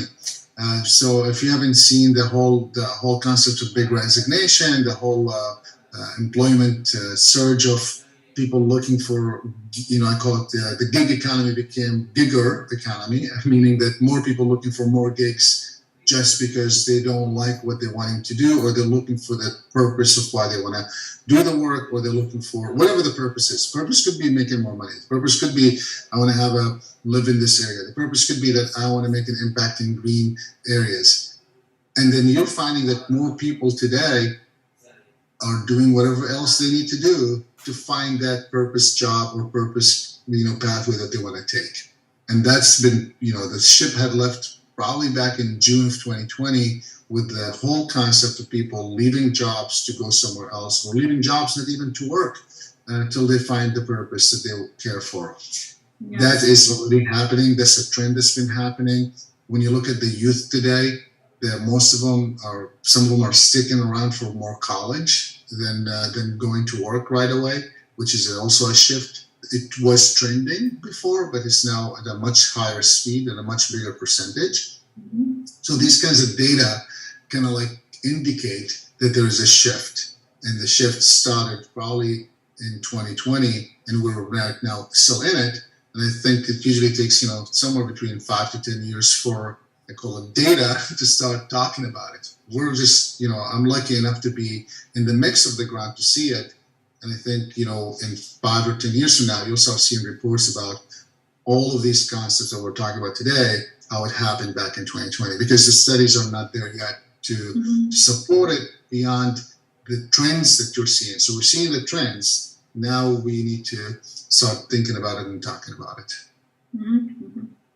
Thank you, Faris. Another question from our audience is, what are the main reforms needed at national levels to nurture purpose economies? Yeah, I think, I could recap it in one, education reform. So making sure that there is some kind of ways to encourage innovation, not necessarily, purpose, right? So you're not saying find your purpose, you're saying let's find ways to create innovation, curiosity, create entrepreneurship mindset, create ways of approaching, science And not necessarily that we want everyone to be scientists, because we need creative people also. We need all kinds of people to do all kinds of things. Every role is important. But I think we need to find ways, that would be my second thing, to elevate all the roles of individuals and jobs that people do, because a lot of times we look down at someone doing something that maybe we think is less meaningful, when it's very meaningful to them and very meaningful to you to receive the service that you're getting. And I think we need to find ways to elevate that. So number one, maybe education, revisit of how we educate and how education can be fusing some curiosity a lot more, innovation a lot more, entrepreneurship a lot more. Second is elevating and making sure that all positions, no matter which position you take, are exactly equal to any other position that someone else have. A doctor, same as an engineer, same as a lawyer, same as someone cleaning, the roads. They're all the same. And I think if we could find ways to elevate that, I know it's not easy, because unfortunately we're human, and human always find ways to judge each other.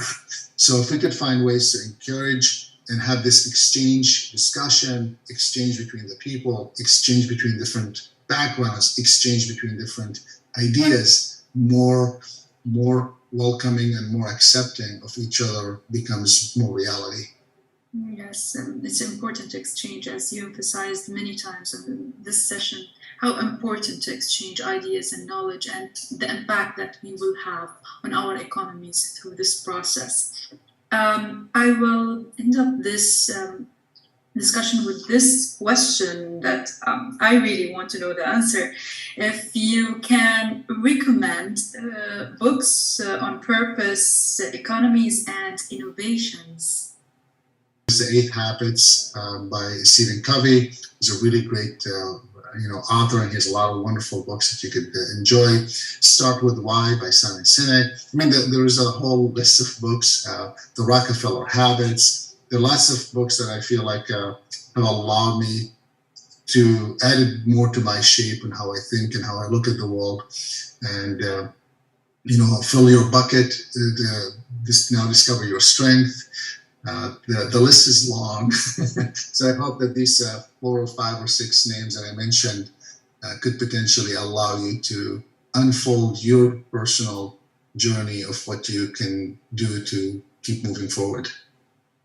Thank you very much, Faris. A big thank to you, Faris Al-Alami, for sharing with us your thoughts, experience in this engaging and insightful session. Purpose economy, we knew more about it, many examples you shared with us, main colors, and how important to have an impact in this world as human being through our work, day-to-day work. And it is really important. Of course, thank you so much, Faris. Thank you, Amira. Thank you very much, of course, for the Mltaqى, for the Knowledge Forum, for the UN effort, for everyone behind the scene. There's so many people when I look at my screen that without them, the translation, the technology, the people streaming, and I know that there's a whole other team that's not even here that's doing all this stuff and coordinating. So I just want to say thank you for all that effort, because it does take a village to raise the level of community and connections and ideas. And I appreciate it and thankful for the opportunity and honored to be with you. Thank you. And of course, again, I would like to thank the organizers for giving us the opportunity to be part of this platform where we can exchange valuable knowledge for a better future for youth. Thank you again, Faris. Thank you for our audience for being here with us today, and wishing you an exciting and fruitful afternoon. Have a good day. Thank you. Bye-bye.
I would like as well to call people at the lobby to join today's session that I'm very excited for.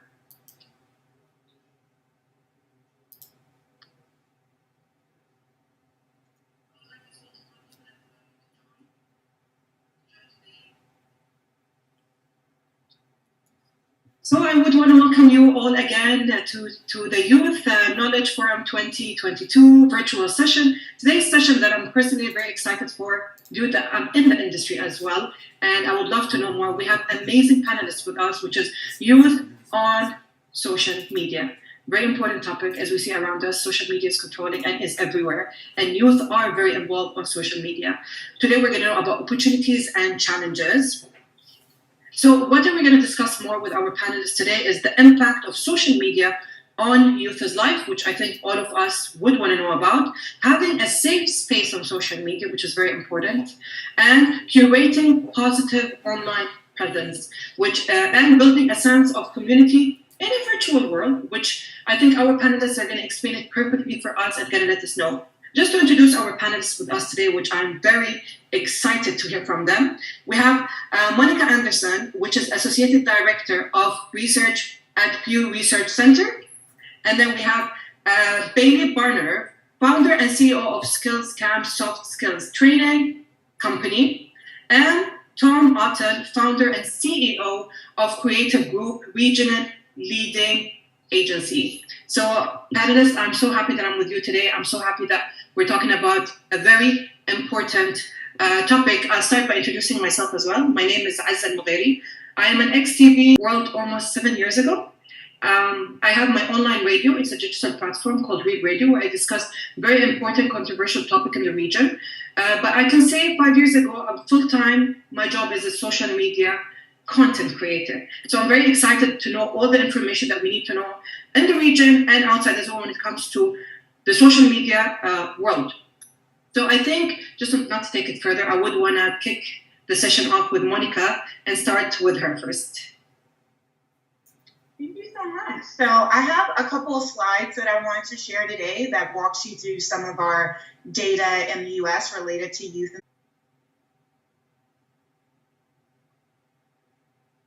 Okay.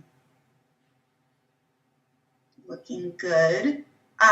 So I wanted to kind of first get started by discussing a bit more about my organization.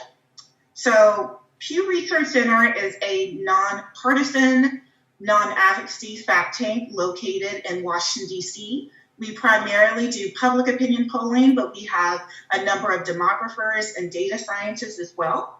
My team in particular studies driverless cars, can be found on our website, and that's pewresearch.org.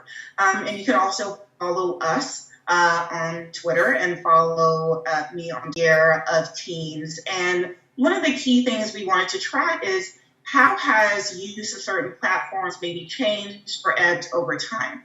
And what we see is that one of the biggest platforms that teens use is YouTube. So 95% of teens in our survey said that they use that site. Next up is TikTok. 67% use that platform, and then you have about 6 in 10 that are Instagram or Snapchat users. One of the biggest differences that we've seen looking at teen use over the last decade or so is that there's been a very big drop off in the share of teens who say that they're Facebook users. So when we asked this question in 2014, about 70% of teens said that they use that site. That number has dropped to about a third today. So it really speaks to how fast that the social media landscape can change for youth. In addition to Facebook, we see about a quarter of teens use Twitter, and then smaller shares use things like WhatsApp or Tumblr. So in addition to asking teens which sites they use, our survey also wanted to get a little bit deeper into the frequency of site use. And what forms teens report using sites on an almost constant basis. So nearly 20% of teens in the US say that they are almost constantly on YouTube, or 10 and 15%. Again, not to sound like a broken record, Facebook use among teens in the US has not only has it declined in less than a decade, we see that only 2% of teens would categorize that site as something they use almost constantly. One of the things that we've also studied overall, and we get at this through a question of asking internet frequency use. So whether or not you say you use the internet one day, several times a day, telling us that they are spending more and more time online. So actually the share who say that they use the internet almost constantly has nearly doubled from 24% in a study that we did in 2014 to 46% this year. And in addition to understanding the trend over time, we see that more teens are saying that they're use the internet on a near constant basis. We can also have the opportunity to look at how that differs by demographic groups. And so we see that teens in the US, those that are more likely to use the internet frequently are those who are Black or Hispanic. We also see differences in age. So older teens are more likely than younger teens to say this. And we see some gender differences as well. So teen girls are a bit more likely than teen boys to categorize their internet use as almost constant.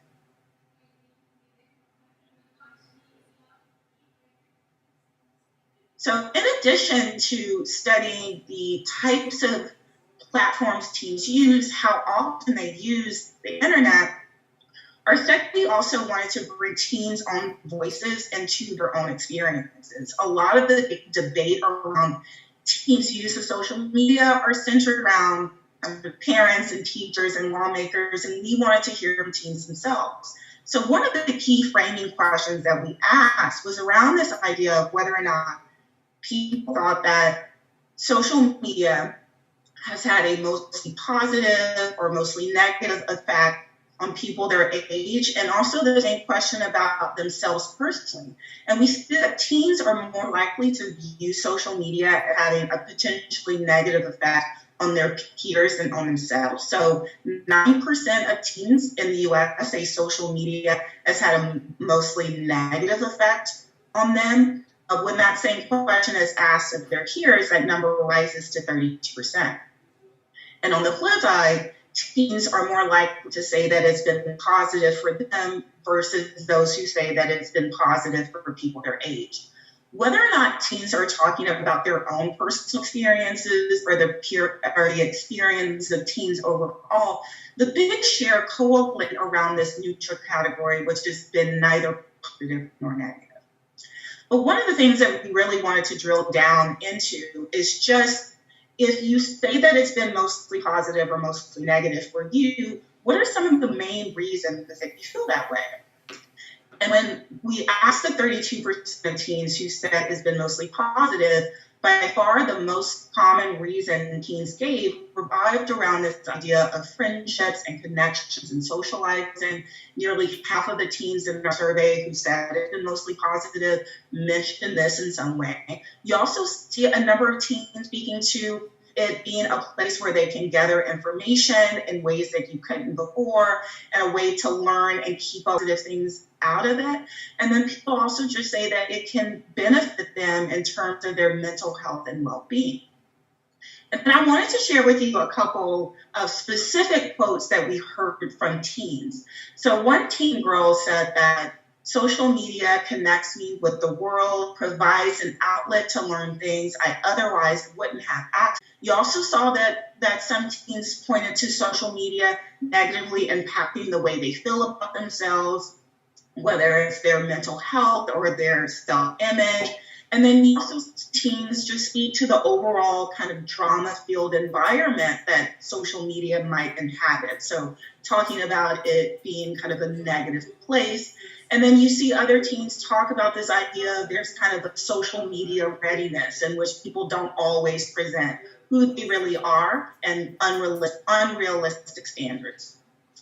And then just to close out, some of those quotes that we heard from teens who said it's mostly negative. So one Teen Boy mentioned, I think social media has had a negative effect on me because the more I'm on it, the less I'm socially active. I feel like social media has become something I cannot live without, almost like a second limb. And then you see one teen girl saying that social media makes it seem as if you're in a perfect world, but you're actually not. So that's it for the kind of key data points I want to share with you. Looking forward to continuing this conversation and all of your questions at the end of the panel. Monica, thanks so much for sharing that information. It's statistic you put out there saying that I've read that. I thought it was incredibly impactful. From the starting point, it really shows people that social and the internet is a safe space for the youth of today, making sure that ourselves as leaders in this space and those that can have influence, we really do have a responsibility to make sure that we're doing absolutely everything that we can to create this safe space because of the growing percentage of time that's being spent on it. It's, we look at those statistics compared to the last time that census was done, and I'm sure when this is done in 3 years' time, unfortunately, that's probably going to grow again. Maybe this time tomorrow, never before we had the ability to engage with the future leaders of tomorrow in such a way. And so again, whilst that's a huge responsibility, shaping the viewpoints and potentially shaping the leaders of tomorrow, it's a huge responsibility, but a massive opportunity for us to be able to connect with an audience that previously, prior to social media, it would have been very difficult to connect with youth at such a large scale. So there are significant positives as well as potential, I wouldn't say threats, but there's some potential challenges as well. It's very interesting. It leads on to another point. The second most common response to one of your questions around why social has had a positive impact was with information and learning. So it shows that the youth that are utilizing social in this way are using it only to socialize as unsurprisingly, the premier reason for people online, and looking to learn, engage, and grow knowledge in a variety of different ways. And we know that social is a very good way of doing that. Again, it comes with challenges. If I take a look at some of the statistics and relate that to some of the local statistics, recently in the Arab Social Media Report, which was put out by the government, in similarity to this, the respondents, around about a third of the respondents said that they're almost constantly online, which is a high number in itself, from as high as 46%. But it shows that the trend remains the same here.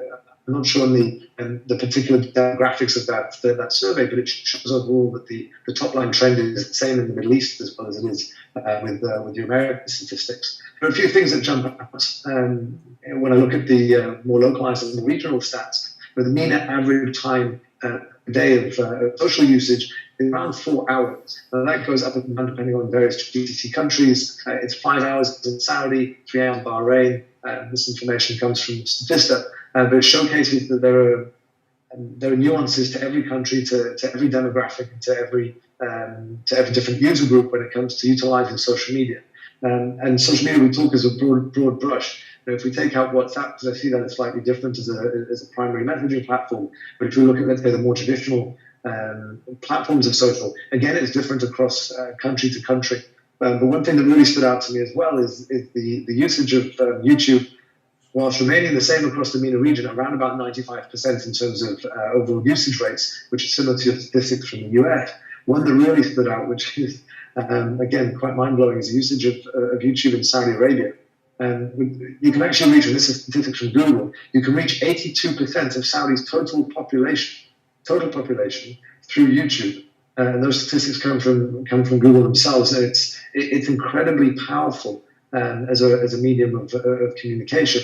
There are many cultural nuances to that, which we don't have time to go into today.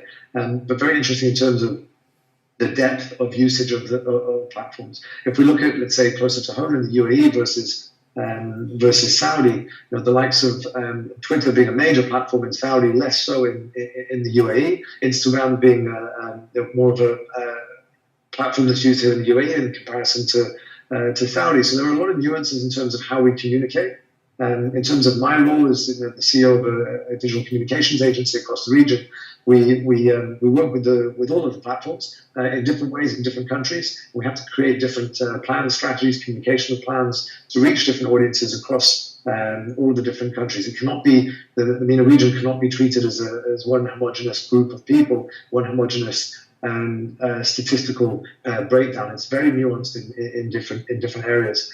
I'll give you one example. In the MENA region overall, there's approximately 8.5 social channels on average, 8.5 social channels per person. If you break down total channels, so total accounts rather by social media users across the region. But here in the UAE, that goes up to 10.5, which is actually the highest globally.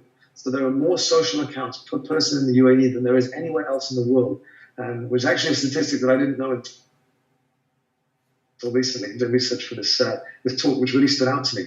Whilst we know that cell phone penetration, for example, is significantly higher in the UAE than most other countries, I haven't seen that translated until recently in terms of different social accounts, obviously with the number of platforms that there are. So it's, I would say whilst the numbers are changing in comparison to some of the statistics we're seeing from the US, the trends are very much the same. Usage is going up. Platform usage in terms of specific platforms might be slightly different, but everything that we're talking about today around creating safe spaces, making sure that we're owning our responsibilities as individuals, as organizations, but in the world that I work in, certainly as brands, as an agency, and I'll get onto that a little bit later, but there is a real role for brands to make sure that they're adding positively to the conversation, adding positively to the dialogue amongst youth and with youth. And there's been a recent example across the region, the role that social has played in achieving many significant social outcomes. Thank you, Tom and Monica, for sharing that with all of us, because I find it incredibly enriching for myself. I'm learning being here as well. And to everyone who's come to join today, I'm really proud of you for showing up and committing to expanding your own mind, and especially with something like this that affects all of us, even if we're not online ourselves. It's impacting our news, how people interact with each other, our own relationships, and so it affects all of us in some way. As I mentioned, I own a soft skills development company, but I also own a nonprofit called Safe Social, and my area is more in social media's relationship with mental well-being. And then kind of well-being has just kind of expanded over the years. I'm from Canada, and we work primarily in North America, but I've also fortunately been in classrooms with young people in South America, Europe, the whole MENA region. And so I can say that this is actually very much in line. This is probably the most modern research I've seen in line with what I've experienced over the last decade on the ground with young people. And our approach at Safe Social and in my research has always been more of a harm reduction approach. So there are very clearly benefits here. We call it a risky behavior. So in psychology, a risky behavior would be very simply something where when you participate, you expose yourself to potential harm. And we know for sure now that you expose yourself to potential harm in the online world and on social media. And some of that could be become frustrated, you could become stressed, you could compare yourself, low self-esteem, or even more serious like harassment, abuse, PTSD. All these things are a potential risk of using. So it is a risky behavior like drugs or alcohol or even driving. And if you think about it like such, that does not mean that there are not also benefits here. I certainly enjoy a glass of wine, but I also know how to do it safely. And so what I really thought was interesting reflected in this recent report, which I actually have not seen in many others yet, is that the teens are starting to say, actually, we have a good time here too. And the nuance of the qualitative data and actually hearing their language was saying, no, wait, we do connect with friends here, we do learn, we do find it informative. And perhaps what was also most of interest for me was the 59% that said, they had neither a positive or negative effect. Now, I think what's super interesting is that all of us here, literally right now, are the people who are defining what this is going to look like in history. And so we've seen teens 10 years ago who kind of got online in the middle of their puberty, teenage journey. But now teens are saying, I've never known any other life. My parents have been on social media my whole life. They've been documenting my life. And so when I see 59% think that it has a neutral effect on them, I guess that, of course, like that makes a lot of sense because they don't know any other baseline. If you talk to young people today, they'll never say like, oh, in my online life or in my offline life. Like we think about it sometimes. They'll just say like, this is just life. Like social media is just part of life. So if you've never had a baseline of anything else, you're going to say, well, it's neither positive or negative. It's just like, this is the baseline, which is super interesting to see that reflected. And then the second thing that stood out to me in the research was then, Monica, what you pointed out with them thinking that it negatively affects others more than themselves. And this is kind of the case that this is optimism bias, which is essentially the tendency to overestimate the likelihood that good things will happen to you. So essentially we think good things happen to me, bad things happen to other people. And I can see all the bad things happening to other people, but not me, because I get the learning and I have all the fun. And I think this is where all of us here, have a responsibility, most especially the researchers, adults in this virtual forum, we have a responsibility to help teens in that space. Because like other risky behaviors, like driving, like drinking that teens might engage with for the first time ever in their life, teens overestimate the risk portion of their brain. So the risk associated with social media would also be seen as less. Paired with optimism bias, that's when we come in and we say, yeah, we know, you got it all handled, but listen up, because here's what might happen. And we want you to have more of that positive impact. We want you to be able to learn and connect with your friends, but just watch out, because if you're not feeling good, about yourself, that is not when you want to go on Instagram. This is a risky behavior, and the risk would be higher if your mental health was already compromised. That's where we come in, most especially in this hard life. So I'd say what I like seeing is that the teens themselves are reflecting this harm reduction approach. If we've got 95% on YouTube, and we've got 46% of them using it almost constantly, it would be left out of the room if I went into a classroom and that you need to all get off tomorrow. That's the only solution here. So I like this nuance in the conversation. I hope we can keep it going. I would like to thank all your comment on Monica's research. And to be very honest, being on social media myself, I know that most talks is about negative and the effect of social media on us and on our generation and especially on youth. I mean, I did start my journey on social media when I was younger. That was like 10 years ago. I'm in a different phase right now, and I have a thicker skin.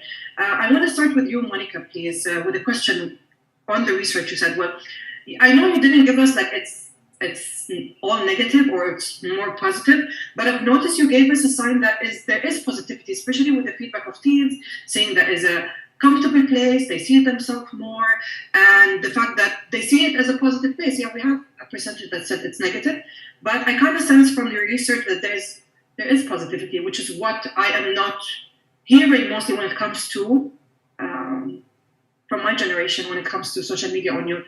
So I want to ask you, do teens experience a different kind of, let's say, feeling depending on their demography? Because we saw the demography you posted, like their gender or where they're from. And why do you think it's that? Like, why does it affect where they're from or their demography or all that? Yeah, thank you for that. You're exactly right. What we hear from teens is a very much more kind of nuanced take at what their experiences are. While we state the fact that they can seek out and have positive experiences because they're happy. One of the things I did want to highlight is that when we ask teens about kind of a set of questions on kind of how social media makes them feel more connected to their friends, whether or not it helps them show their creative side, helps them get support, you see a majority of teens across demographic groups do report having those kind of positive experiences. So that is something that is true among teens, regardless of their age or gender or race or their parents' socioeconomic status. what we do see is when we ask questions that are more on the negative side. So we ask some sets of questions that focused on they're not social media, made them feel as if there was a lot of drama on these sites, whether or not they had to feel like their friends were leaving them out of things, or if social media actually made them feel worse about their own life. And we see that girls consistently are more likely than boys to be having these type of negative experiences. And I think that is a real key here, is that there's also, as we say that there's nuanced experience, there's not a one-size-fits-all experience for all teens. And we have, and this is what we found in this study, but we have other surveys that do point to teen girls having a more negative experience on social media when it comes to boys. We also have some findings that show that for teen girls that are older, so in our survey, it would be those ages 15 to 17, they're more likely to say they don't post things because they're concerned that someone might use it to embarrass them. And so, again, I think that, out of all the different demographic differences that we see, gender is one that seems to show up when we're talking about more negative experiences.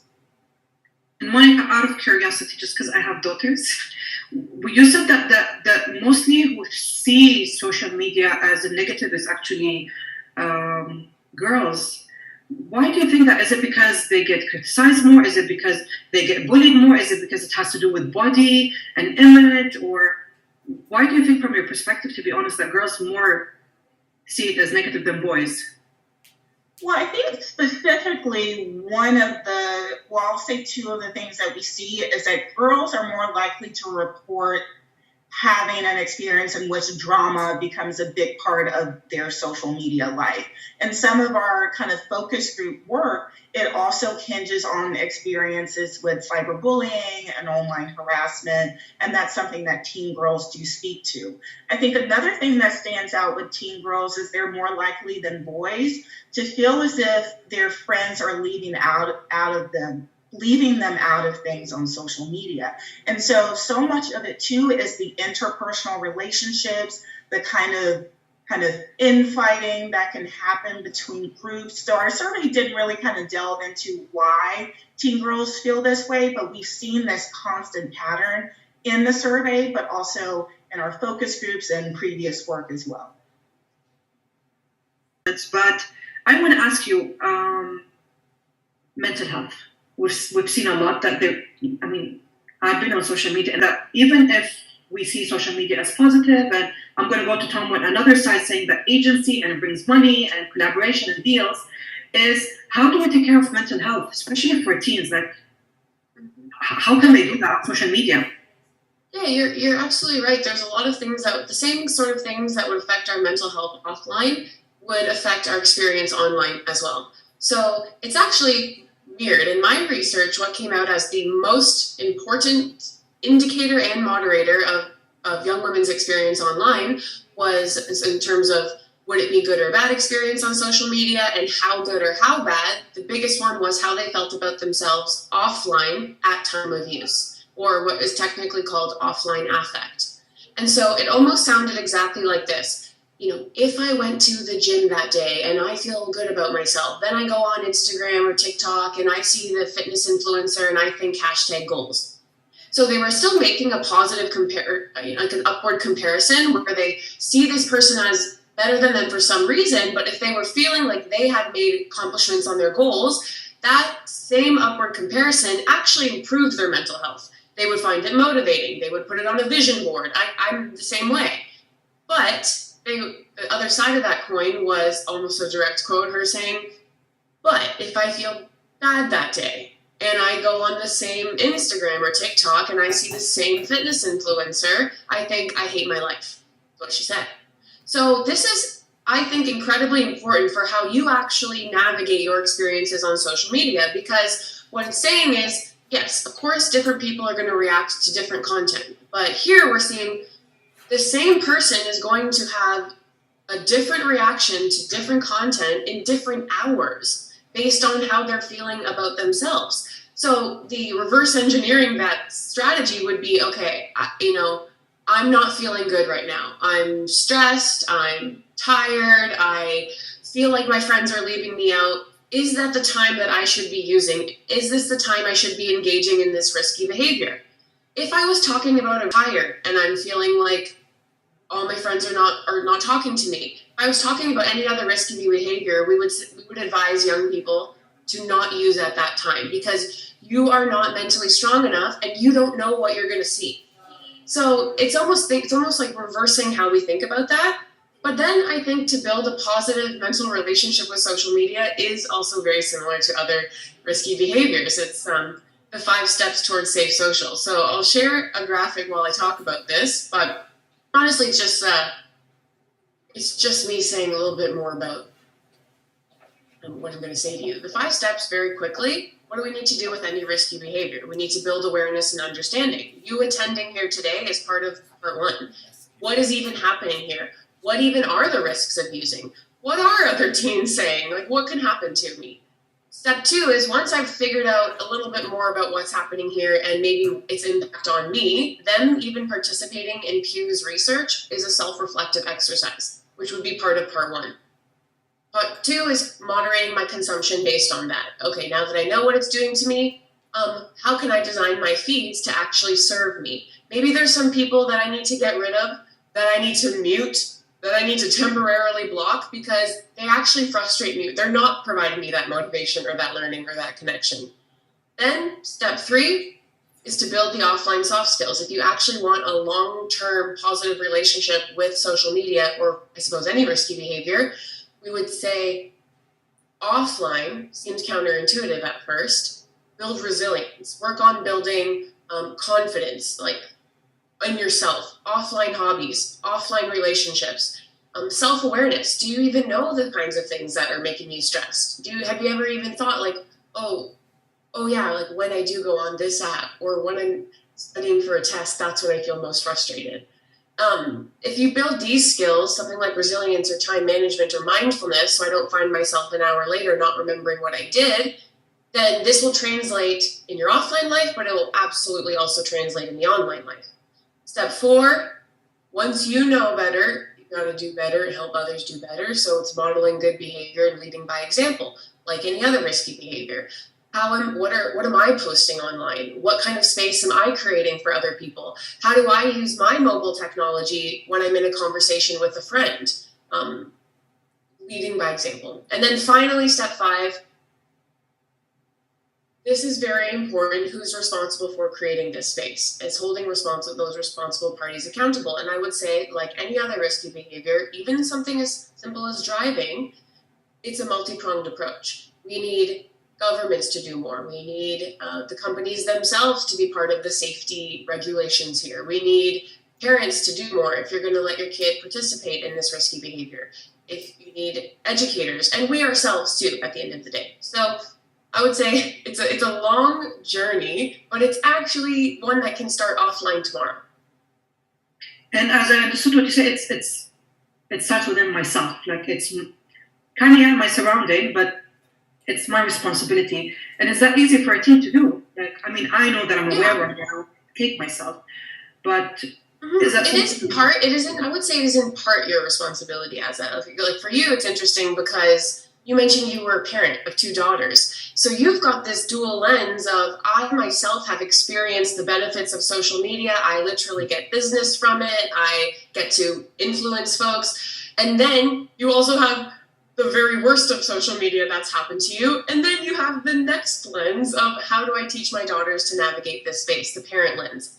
So it's kind of like, I am in part responsible for my experience on social. But what I'm saying for all of us over here, and what my organization is certainly acting on in terms of policy and whatnot, is you are not solely responsible. Actually, the governments are also part responsible for your well-being here. And the companies are also part responsible. Like any other risky behavior, if you're making all of your money, if your bottom line is keeping people here, the economy of attention is your bottom line, you have responsibility to make sure that young people can do it safely. So yes, what we can do is control our side of it, but then we can also make this an issue.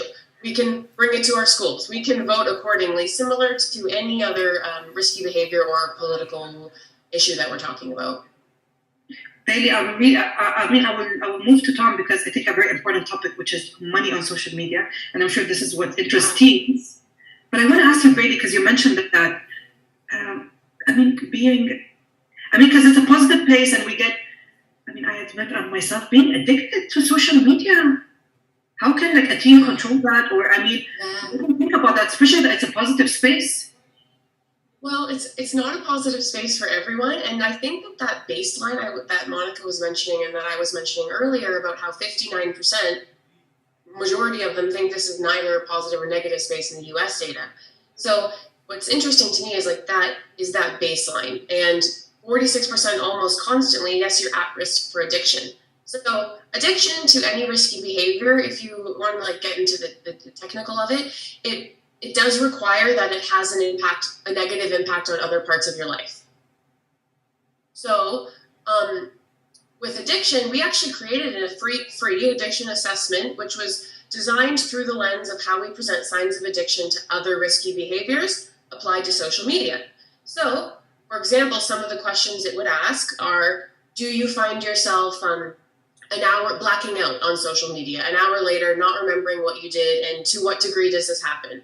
Have you put yourself in physical danger because of social media, like maybe you almost got hit by a car or you bumped into someone and tripped, and to what degree does this happen? Do you lie and manipulate situations in order to use? Like you say you're going to the bathroom, but actually you just want to check social media. Do you think about it when you're not using? All of these, there's many more questions. And it's a to what degree. So, maybe one or two questions, you don't have a big old worry, but if you're starting to answer all 25 to the utmost degree, this might be consuming your life. Like one of those questions might be, have relationships? People said to you, hello, I'm talking to you. And to what degree? And so this would say, then it is harming your other life. And if I'm doing this thing all the time, I'm not remembering what I did, I'm putting myself maybe in physical danger, it's affecting my relationships, it's making me feel bad about myself, and I'm still doing it all the time. If we were talking about any other risky behavior, we would be saying you have signs of addiction and we need to work on this so that you can have well-being in your life. So addiction is absolutely a risk of using. But there are, like other behaviors, just because you use it doesn't mean that you are addicted. So that's just the one little caveat. Okay, I'll be using your questions, honestly, for me to know what level that I need to take a break or stop. Thank you so much, Bailey. Moving to talk, I think being on social media myself, I think the most wanted man in this industry, to be very honest, I'm sure working in an agency, you get emails, you get calls that people want to get involved in this industry because there's a lot. If you want money and be rich, be a social media influencer or a content creator. We have a reputation that we're rich. So I've been getting that comment a lot since I work in this industry. I'm sure you being an influencer, or you're being behind the scene, which is the manager, the agency part. How has this been having to, as agencies and as brands, how can we shift to teens that yes, you can make a business out of this, but as well there's lines that there's responsibility towards both stuff, but I think mostly agencies. Can you tell us more about this? Sure. It's two sides to it. It goes back to the point that you made there, and certainly the 5-step process and the conversation around ownership and responsibility. Whilst I totally agree, not everything is on the individual, and there are multiple platforms have to play a role, governments have to play a role, as you've said. But to the individual, it's social is a tool, right? It's a tool and it must be used as such. It needs to work for you. You cannot work for it. And when you put that into the broader context of risky behaviours, sentence probably plays out in many different schools as well. I think, unfortunately, Billy, a few of the questions that you posed, I think we were all nodding, going, "Yeah, I've done that before." Yeah. Someone's also interrupted me when I've been on social, saying, "Hello, I'm here, I'm talking." So unfortunately, I think there are probably small signs with all of us because the statistics are showing many of us are using social probably a little bit longer than we would like to. Which leads on to the where I want to take things next, which is a little bit of a pivot from where we've been, but I think is also valuable to the people in the room. And it is around role of brands and agencies in the social space. If we take this right back to the beginning, look at those stats, 46% of people, of respondents came out constantly using this. And then we realized how much brands are playing a role in this. Brands can utilize this platform to direct action. We've all bought something because we've seen it on Instagram. I mean, I'm sure everyone in this room has clicked through and done that. Social commerce, although I'm not going to go down that route. And this conversation is growing year on year significantly, and the tools that each of the platforms are bringing out almost on a quarterly basis to drive more success, to drive more usage. And to put back slightly to the previous point, one thing that popped into my head is we have to remember as individuals, we are singular individuals. And we're up against a team of scientists, behavioral scientists that are designing these platforms to make us do X, Y, and Z. There's some very intelligent, well-paid people that are on those platforms, right? Where it's a little bit uneven in terms of the odds of success for ourselves. So it's challenging for us. So don't be too hard on yourself if you're using social a little bit more than you'd like to. But in terms of brands have inserted themselves into the social fabric of society, and they've done that very much through advertising campaigns from way back when. But where the world sits now, it's very much on social. When I started the agency 12 years ago, we're a digital agency, and we were fighting for 15 to 20% of the budget. Now the reality is it's 90% of the budget. Most things go out on social first, and that's where brands play in that space. We're fortunate to work with brands such as Dubai Tourism and a variety of different cultural brands. But if we look more commercial, we work with VW across the region as well, influencing people to purchase cars, and how brands choose to play in this space, how brands choose to show up, whatever brand that might be, is really important. They have a moral obligation to add positivity because that's the right thing to do from a human standpoint, but it's also the right thing to do from a business standpoint. We've seen this blow up in brands' faces, getting it wrong. The Balenciaga campaign, I won't go into that, but you can Google it and you can read about what happened. I mean, horrendous what went on there. And that's blown up in the brand's face. And when we talk about the role of the agency, the brand is now suing the agency. So it shows that the agencies play a real role here. My job and my agency's job is to work with brands to help them show up in the right way on social. We are the originators of campaigns, but we're also the gatekeepers. So if we go back to talking about, let's say, equality in every sense of the word, it would be our role to be suggesting, okay, we're trying to speak to these target audiences, but we should show up in a way that is inclusive and representative of the audiences. Because if we go back and we tie this back into mental health, which we've touched on in a few different ways in this conversation today, if people are seeing models and influencers and those that are representative of them in whatever that might be, whether it be gender, race, body type, all of these things, if they see that as representative, it's not going to be damaging mental health. It's actually going to be motivating people to be like, okay, it's not just some perfect version of the world that is on social media, and there's me that doesn't look like this, and therefore that's negatively affecting me. So brands have a real responsibility to make sure that they are being inclusive and playing a positive role in society in the way that they engage in social. If we look at a few campaigns, the Nike Equality campaign, Nike Equality campaign, and it touched on fairness and respect on the court and all of the things that we talk about when it comes to positive gamesmanship on the court and showing up as an athlete and engaging as a team and all that positive behavior, and trying to take that and translate it to values and behaviors off the court, but driving very much with regards to equality and respect, and linking those two things. Nike shows up in many ways as a positive brand that really takes positive stances on many social issues, and some of them have been very controversial. If you look back through the history of Nike marketing, they've taken huge risks, especially, I mean, we almost expect that from them now, but if you look back to the earlier years, you'll really be impressed, and I'm impressed as a marketer to see the stance that they've taken that can significantly affect their brands. If I just touch on a negative outcome of that is the situation with Kanye and the direction that he went in, and all of the brands very quickly having to move away from that because it cannot be representative of their brand in that way. So there are many different examples of how things can positively and negatively show up. Another one that I really liked in terms of the campaign was River Island Labels for Clothes, which champions self-expression and challenged stereotypes across the region, which are very interesting, diving into inclusivity and representation across the MENA region and wider, and showcasing again brands can play a real role in bringing dialogue to the fore to really help change social narrative that plays out on social media around these really key pillars of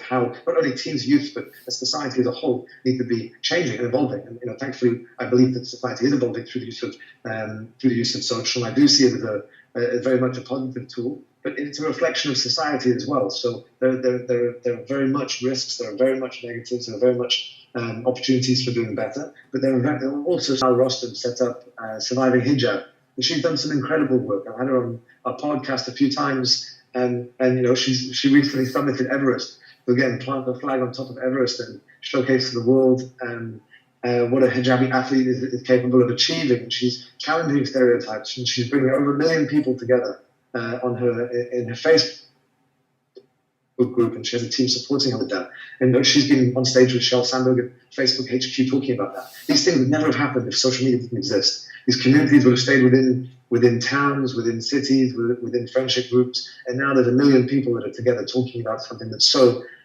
important. We've mentioned, as you mentioned, about content creators, influencers. I really prefer the term content creator rather than influencers. And a few points with relation to what I'm talking about here. Much of how brands show up in social space does come from the growing use of influencers. And when I'm trying to add some value to the audience listening here, why I'm bringing that up. But over in the US, over 2/3 of teens and youth follow an influencer of one kind or another, whether that be music, gaming, fashion, lifestyle, and the like, which shows us there is a huge responsibility for not only brands, but very much influencers, which are not regulated, in my view, as much as they should be, because of the power that they have in terms of changing action and changing views within youth. There's many doing an incredible job showing up and really driving social causes and talking about mental health awareness. I've got some friends in the space that create amazing content around body positive narratives and these areas that have been neglected in the earlier years of social. It's great to see that the narrative is changing in many places. To your point earlier, Bailey, around it's definitely very important. The offline mental, let's say, space that they're in at the time, and then they engage with a fitness influencer. Sometimes that's positive, sometimes that's negative. But there are more people online that are talking about, look, this is Instagram versus reality. We've all seen that.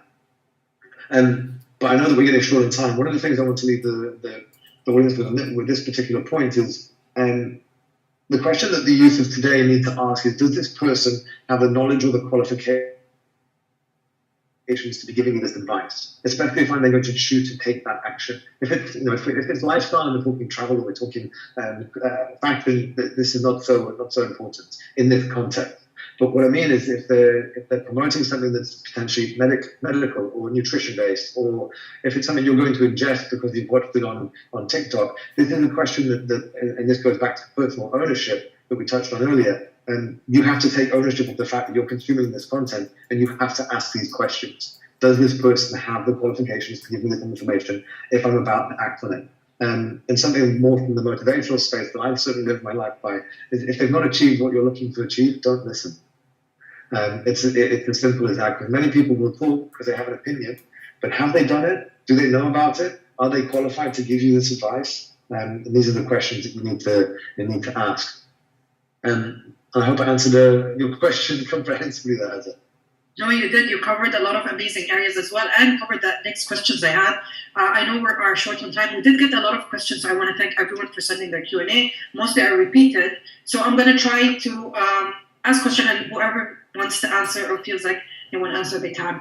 So one of the most important things, which I think it's very important since we all go through it, is, are youth more exposed to affected by misinformation? And how can we predict that or make it how can team knows that the information that they get online? And you said something very interesting, Tom, is like, don't believe anything you say, and be aware of who to take information from or not. But being on social media, you do get access to misinformation. I see. Yeah, and I think, Bailey, you go ahead. So it's funny because generationally, you would think like there's a really strange thing happening in this period of history, which is what is your level of digital literacy? And so you would think like in any other world that teens would be more at risk, and they are more at risk for many things. But interestingly, they are typically more digitally literate than their, say, boomer counterparts or their grandparents. And so I've seen a lot of people who are victims of misinformation in my own family because they weren't taught things even in school, like how to read simple things like how to read a URL or make sure that the email is coming from your real friend instead of like Tom at xyz.org or something, right? So little things like this that the teens are like, oh yeah, that's like, they wouldn't even like pay attention to that. They would just give it a nice scroll. And but at the same time, we would also want to teach teens how to find our sources offline. We would want to teach them how to do that online too. Are you finding the same, Monica, Tom? So one of the things that we heard in our focus groups of teens did talk about this concern about not knowing who to trust, not knowing where to go to, where to find that kind of information. And that's, something that we can see with other generational groups. I think particularly with teens who are online more constantly than older generations, they're using social media at higher rates. There's also the idea of more exposure to just more information. And so even kind of beyond misinformation, it's the information overload, right? And so how do you make sense of it all? And that's something we definitely heard from our teens in our focus groups. I think it's certainly a real challenge. It's a very topical question at the moment. If you look at the, let's say, challenges that Elon Musk is facing over at Twitter, that's come up quite recently, is the verification mark. And that didn't go well for Twitter recently, with a lot of impersonation accounts showing up quite quickly and pretending to to be who they weren't, and posting content that caused quite a few issues. And then they dialed that back quite quickly. But the point being is that it's particularly challenging to determine the source of information and to make sure that that is correct. To your point, Bailey, my dad has sent me information and said, wow, have you seen this? I look at it and I literally look at where it's come from. I'm like, I'm not even clicking that because I know it's rubbish. But he doesn't know. He doesn't know that it looks like a news channel. It looks like it's set up in exactly the same way. He doesn't have the skill set to determine the difference. So the digital literacy is critical. And that's certainly something that can certainly be taught. And that's something we should drive towards. The one thing I would touch on, which is slightly scary, is the rapid growth of AI integration into social. We see deepfakes, we see content that's being created that looks photorealistic. I'll give you an example. It's starting to show, like Midjourney, for example, and DALL-E, some of these platforms that are creating this AI-generated content. You can put in prompts to say photorealistic XYZ. Now, if that shows up from a potential, let's say, quote-unquote journalist, then look at what's just happened. I've just taken a photo of this thing that's happened. Meanwhile, it's been created with AI. That event never even occurred. And that image that goes out around the world, you can see how that can get shared, saying, oh my God, look at what's just happened. And everyone's sharing it. Meanwhile, the incident maybe didn't even occur. And we're going to go through this as AI starts to integrate across social. This is going to show up. And that's something that we need to be very careful of, because it's going to be very difficult to know whether that particular instance was real or it was literally a prompt that was put into an AI engine. Nice. I agree with the point that sometimes actually teens are more aware than us. I do agree with that. I want to wrap it up with the question that I want to hear from all of you briefly before we end. And I do apologize. We did receive a lot of questions, but I knew that it was a deep topic that we needed more than an hour for that. Okay, if I can ask each one of you, what role do youth play in shaping the future of media? And do they actually play a role or no? Yes, the answer is yes. You play a role.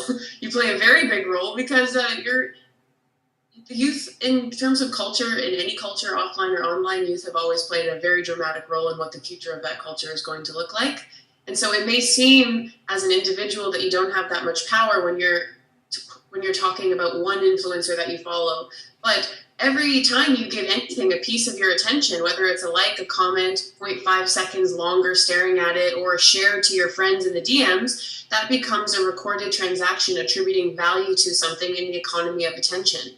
How you spend your attention is actually very important. As important these days is how you spend your dollars. So I would say as a consumer, you play a role. As a consumer consuming content, you play a role. As an individual who's going to vote soon, what is your stance on big tech, and what is your stance on their integration with, say, U.S. politics, because a lot of them are based out of America. So you play that role. You play the role of leader, a peer leader. What kind of role are you setting to your friends? What are you seeing, Monica? Yeah, I would echo what Bailey said. I mean, teens are the vanguard of tech adoption. So, as we showed in the chart, teens are less likely to use Facebook compared to in the past, but in the past, they were the drivers of that growth. They're the drivers of the growth when it comes to TikTok or Instagram. And so we often look to teens, they're setting the trends for what might happen with the adult population. And in addition to that, when you look at kind of cultural norms, when you look at music, when you look at politics, when you look how teens are engaging with content around online activism, for example, so sharing their thoughts about changing norms related to gender or race, we're often looking at young people that are driving those conversations. So they definitely have a role to play and have been playing a major role in that. I'd certainly agree with both. And teens are the leaders of tomorrow in every aspect of society. If you look at how society has been shaped over the last decade by youth and millennial generation, brands have had to pivot in order to appeal to what it is that generation is saying is okay or not okay. We've developed into the world is being forced to be more sustainable because that's what society demands, and brands are pivoting in that way. So new brands coming out saying, we're carbon neutral with this, with that, the other. They're not doing that just for the sake of humanity. They're doing that because they also understand to appeal to an audience that they want to sell to. If I'm being realistic here, they have to be known for these things. It's very important to new generations. So I would say to the teams that are coming up is you actually control the future. What you demand is what will happen, because brands will have to cater to your needs, your wants, your desires. So if you make the intention and it's strong, brands will pivot to you. You can bend the world to your wants and desires. So I would say the power is very much in teens. Monica, Bailey, Tom, thank you so much. We had a beautiful session. I really had so much to discuss more, and I'm sure our audience as well. We've learned the power of social media. Believe it or not believe it, it does have a strong power, and it's taking over. The importance of team, to give them a positive space on social media as well, and our mental health, the advices that Bailey gave us was amazing. And as well, how team can turn this into a business for them. Thank you, Tom. Thank you, Monica. Thank you, Bailey. You opened our eyes. Thank you so much.